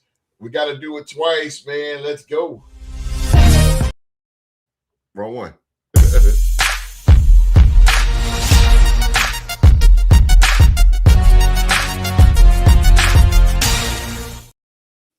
Oh, yeah. Please come on, Alabama, and win the playoffs. Got that right. Yo, Malik Willis is doing his best Jordan Love impression. Oh, boy. Man, first drive, 2 passes. It was like two plays, touchdown. Incredible freaking ball placement. I got to get to that game, bro. I'm glad you said something about that. I got to go watch that. Man. It worked in his favor, though, no, because he the style. He played like Lamar. Yeah, he do play like Lamar. Yeah, I got to watch that game, bro. I got to be on it. Jackson ain't playing, though. Oh, hell no. Tripping.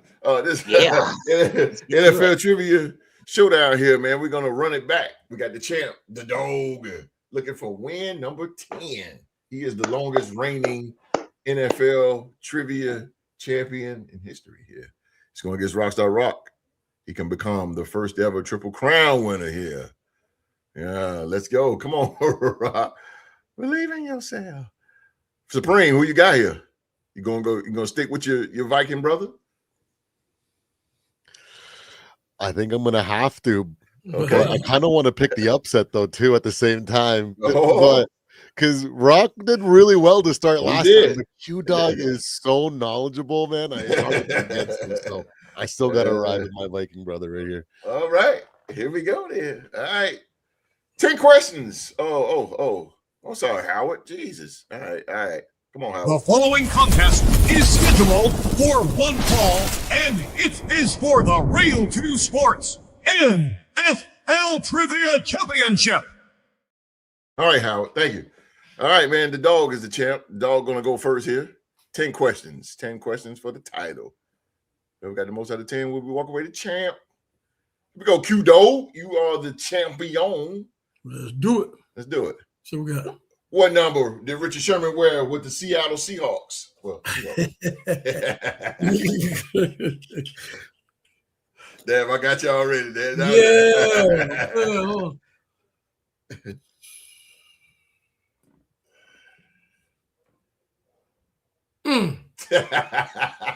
I'll say 25. 25. 25, the dog on the board.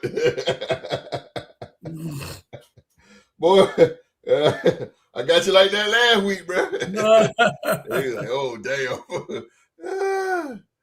All right, Rock, here we go.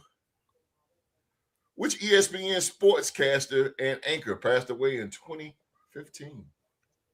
That was Mr. Booyah himself, Stuart Scott. Stuart it is. Ooh, Stuart it is. Oh, neck here. Main reason why I got into wanting to be a sportscaster. Stuart was the dude, man. God bless his soul. Stuart was good. Yeah, he's a good guy. Yeah, he was good, man. He was good. All right, Q. The second round of the NFL playoffs is known as what?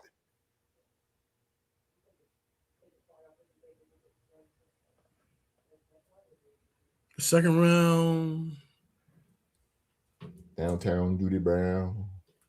Remember Judy Brown? Oh, she was good. Boy, downtown Judy Brown. Second round, I say, I never really paid attention. I think it's divisional. Divisional round it is. Yeah, Divisional round. I mean, I don't really be playing just to the rounds like they really do, but I got you. My man be having you on the edge of your seat, like he about to not give you the right answer. Give you the right answer. Hit you with that what's that weakest link joint? They be like, damn, they will get it Like, in the last second. Yeah. All right, Rock. What college did Von Miller attend? He attended Texas A&M. Boy, The Rock says. When The Rock says, he says. Rock says. All right here. Chris Pasco. What's up, Chris Pasco? What's up, bro? What's up with you? Subscribe button. Hit that subscribe button. It's in the bottom right corner. We can't see it, but you can. All right. Q Dog. Where we at here? 5. Who did the Cleveland Browns select with the first overall pick of the 2017 NFL draft?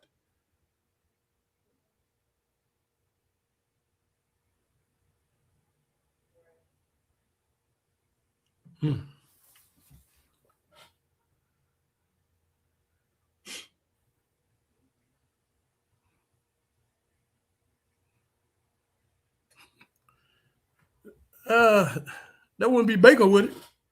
No, sir. Rock? That'd be Myles Garrett. Myles Garrett it is. It is Myles Garrett. Miles. This might be me shot. Myles Garrett it is. Not saying anything. He said, what up? Not much. Chilling at Hard Rock Casino. Hard Rock Casino. Vegas? Bet responsibly. Word. That's what's up. They say Texas A&M. You're late, but yeah. All right, that's what's up, man. I was in Vegas last month. Oh, love it. All right, that was stolen by Rockstar. All right, Q, here we go. Who holds the record for the most receiving yards by a running back in a single NFL season?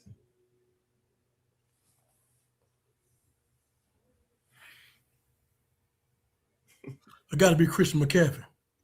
No, sir. Rock. Would that be Marshall Faulk? Holy smoke. Oh, man. Oh. Now I'm getting ran up in. Yeah. Getting interested. Oh. Rams. Oh, he said he in Tampa. Hard Rock in Tampa. Okay. My sister down there. My sister in Tampa. I ain't tell you her name. Oh, damn, Q. Oh, damn. I ain't never seen, I ain't been a lot of times I see you sweat there, bro. Oh, damn. Okay. Stolen again by Rock. Here we go, Q. Which school has the most victories in college football history?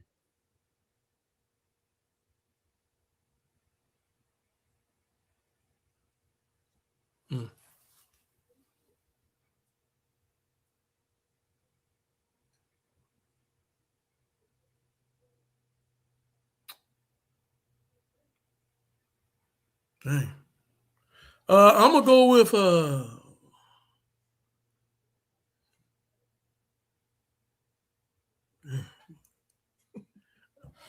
gonna say USC. The Rock.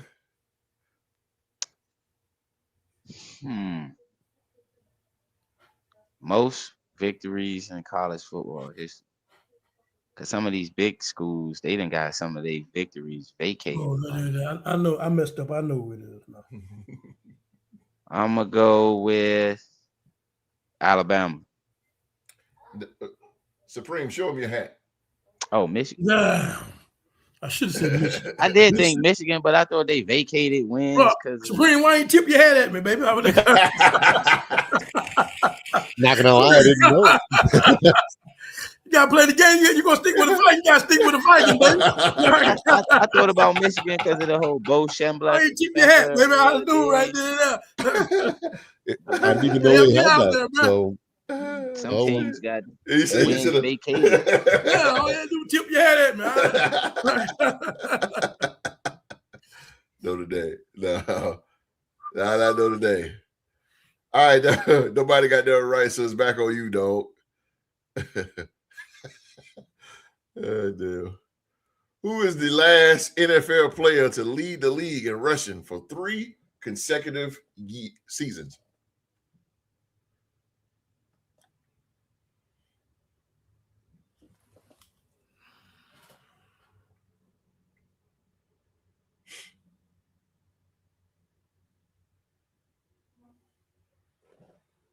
Mm.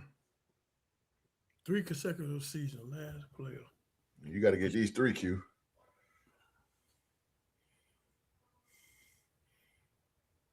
Mm-hmm. Hold on. Mm-hmm.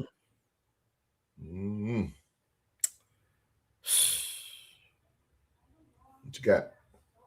I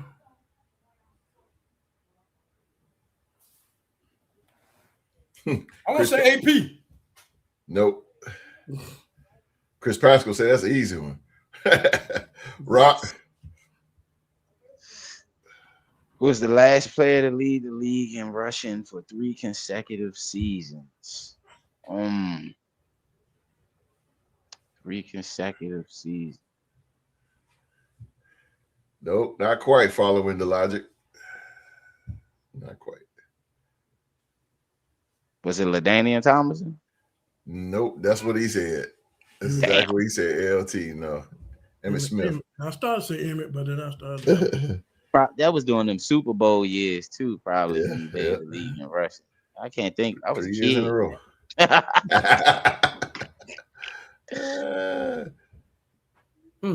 Duval versus all y'all. Okay. Jacksonville Jaguar fan up in the building. Joshua Morrison.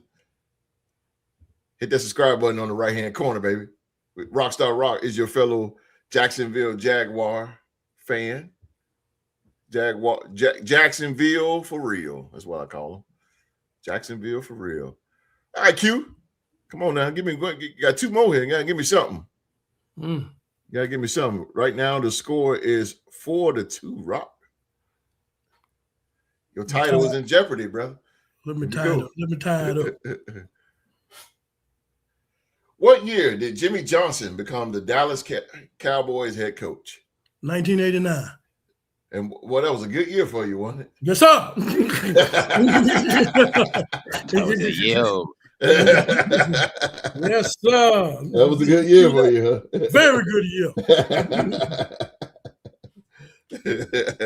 Tell her why, Q. I bought my last box of Pampers, baby.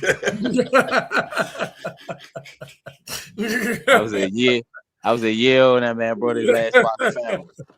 Y'all hear that, people? Oh, damn. Got a 36-year streak going. See, Duval. No, that's right. War Eagle fan. War Eagle for me. Oh, you're an Auburn fan. All right. Sorry about your look. Sorry about your look. All right, Rock. Here we go for the win here.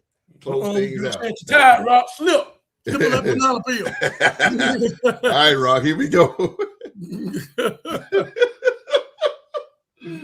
Oh, shit. Who did Brett Favre and the Packers defeat in the Super Bowl on January 26th, 1997? I'm sorry, man. I watched this Super Bowl. Desmond Howard from Michigan ran a kickoff return back in halftime against the New England Patriots. It was against Bill Parcells, head coach, New England Patriots. Ladies and gentlemen, we have us. Because Jacksonville was supposed to be there that year. Champions.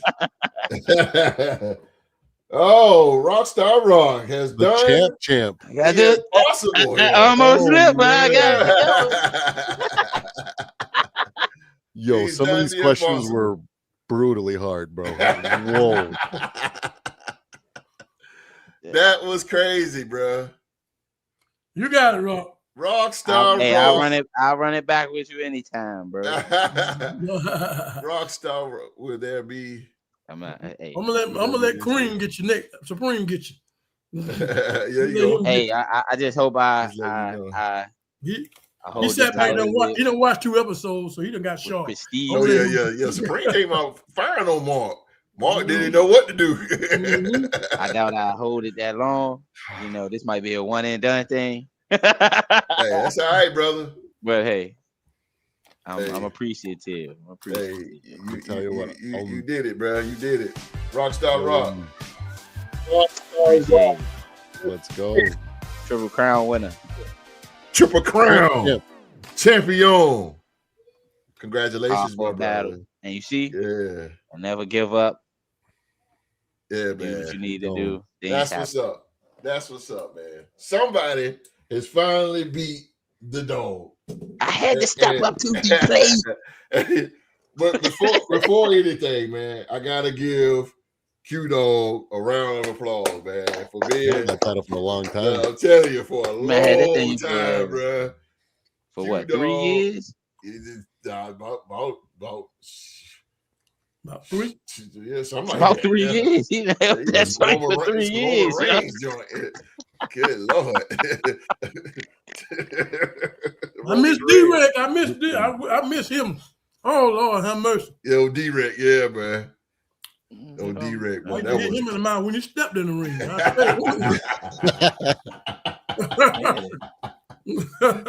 Man, it was 5-1.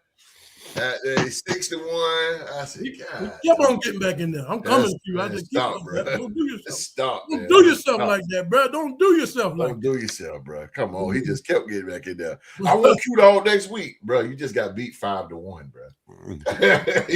You said, what a Home Alone said, you guys tired or you thirsty for more?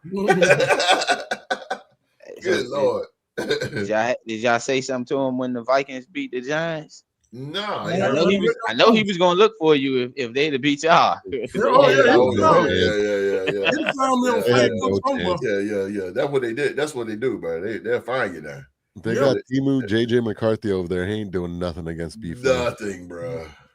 33 passing yards, unbelievable. Good Lord, have mercy, man. Hey, man, Supreme, man. Hey, thank you for being on, man. You came. Let's go. Yeah, you came on, man, and all the way from Columbus. Yeah, man. Good Lord, man. I'm telling you, that's a dedicated brother right there who just got in the house and jumped on the show. Like, let's go, man. You don't see people like that, man. You don't see people like that these days. That's dedicated to what they do, man. Holy smoke, we appreciate you though. Absolutely. We really do, man. Yeah, I'm telling you, has been a big asset to this show, bro. You don't understand. You just don't understand. If I had $1 million, I'd give you $2. Well, as long as you're paying for the vacation, look, I see you and your girl to I see you and your girl to Hawaii. Y'all get out of here. Y'all kids y'all have fun. Now don't come back with nothing now. There you go. You know, when you go to Hawaii, boy, you gonna come back with something. You know what I'm saying? Don't do that. Absolutely. Be like my brother. Every time he go to Panama City, come back with a kid. Uh-oh. Oh, me, have mercy. I leave that alone. Hey, man, again, man, shout out to the dog for being the longest reigning champ, man. I swear. Shout out to the dog, man. We got a new champ up in here. Triple Crown. Rockstar Rock, man. Rockstar Rock. You did it, bro. You did it, man. You did it. Man, somebody had to step up to the plate, man. Yeah, man. I'm trying to tell you, man, because boy, he was running through everybody. Running through everybody, man. You had your lucky charm there. Where you at, old Travis Hunter? He upstairs. Matter of fact, they both Travis came back downstairs, then my son Hunter came back down. Yeah, Hunter. I call him Triple H. Yeah, they both upstairs. It's it's all right. They keep me young. Him and they older brother, they keep me young. Yeah, that's what's up, man. That's what's up. Great kids, man. Great kids. All right, man. We're gonna get out of here. It is 9 o'clock our way here, so why not get the heck up out here? Well, 4 or 5. Oh yeah. Oh damn, I forgot to do that. Really quick, man. Shout out to Wall Street. I told her I'm gonna give a little shout out, man. To Wall Street. Wall Street's battling the flu. I talked to him the other day, man. He's battling the flu, and I say, man, we'll shout you out, man. He going through right now, but he's sick bad. He's sick bad. And I just told him, get well, Wall Street. Yeah, get well, so I can make you back sick when you get back on here. You got some throat to eat, bro. Yeah, so he got a lot of time to get well watching all the other teams in the playoffs. There you go. Gotta stick him right down. Channel, bro. What's your channel? I can tell the people. This is the way it's spelled there. There you go. Mr. Samuel. Okay, put right on, boys. What they saying? Had some off the wall stuff in that live chat. Yeah, they wilding. Yeah, get out. What? I can't put that on. But Jesus, these people here. But anyway, man, yeah, Wall Street, get better, man.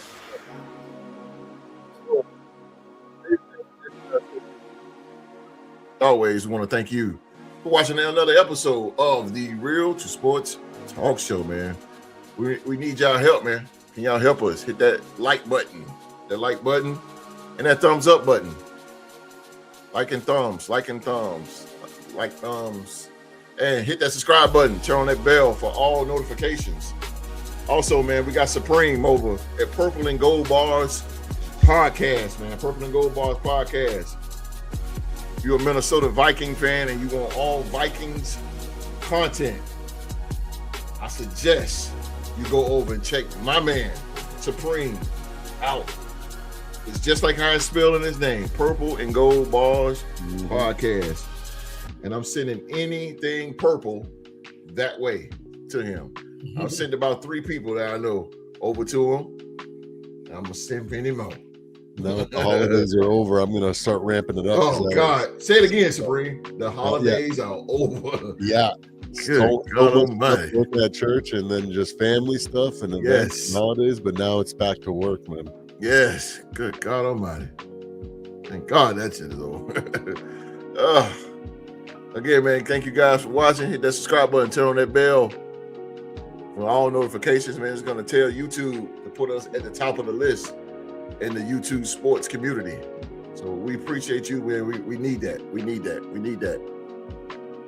That's my jam, bro. That's my jam. This is my relaxed music when I be just chilling.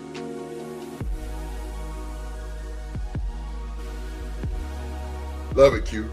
Got the vibe to it. I like it. Yeah. Send me that. Got that 90s. Yeah, I like that. I wonder where you got. I'm pretty sure I was sitting there thinking where you got that from. Oh yeah. Come on, Alabama. That's right. Rockstar Rock, our mediator for the night. Thank you, man, for great topics. Take us out. Alrighty. Well, I'm gonna make this short and sweet. We took up a little bit of y'all time tonight, and we definitely love, appreciate all the support from all of our fans out there, all across the United States, all across the 25 countries that's watching us on YouTube as well. And to our live chat, without you guys, we wouldn't have anything to look forward to or to hear what's going on out there from you guys, our fans. And I want to give a shout out to my family, my friends, everyone that's been positive input in my life, and to my podcast panelists. You guys give me a reason to make sure at 6 o'clock we love you, bro. I'm ready to come on and talk some spits and facts and talk about the sport that we all love, and football and basketball and all the great things about this world. And I would like to say, God bless everyone. Happy New Year to those that we weren't able with us today. Mm-hmm. And love, peace, and real to sports. All right. There you go. I thought you would hit the Don Cornelius on me. Yeah. I was ready for it. Well, shoot. So boy, I'm gonna hit it, boy. All right, man. Me and Young Mark, man, we'll be back this Tuesday, and we will have some of the news from the college football world, and we will have all the scores for week 17. And you will get the quickest reviews, man. You will get all of that for one solid hour, man. Here in the Real Sports Power Hour, ladies and gentlemen. The Real Sports Power Hour. And again, join us this Tuesday night at 7 p.m. Real Sports Power Hour on YouTube. On YouTube, man. So now everybody around the world, man, it is wintertime, so bundle up, but it's been hot. Warm today. I'm not gonna complain, but it's still warm. It's still wintertime, man. So when it get cold, please bundle yourself up, man. But most importantly, everybody around the world, thank you for watching. Please be safe and stay safe. And I'm telling you right now, that's a freaking order.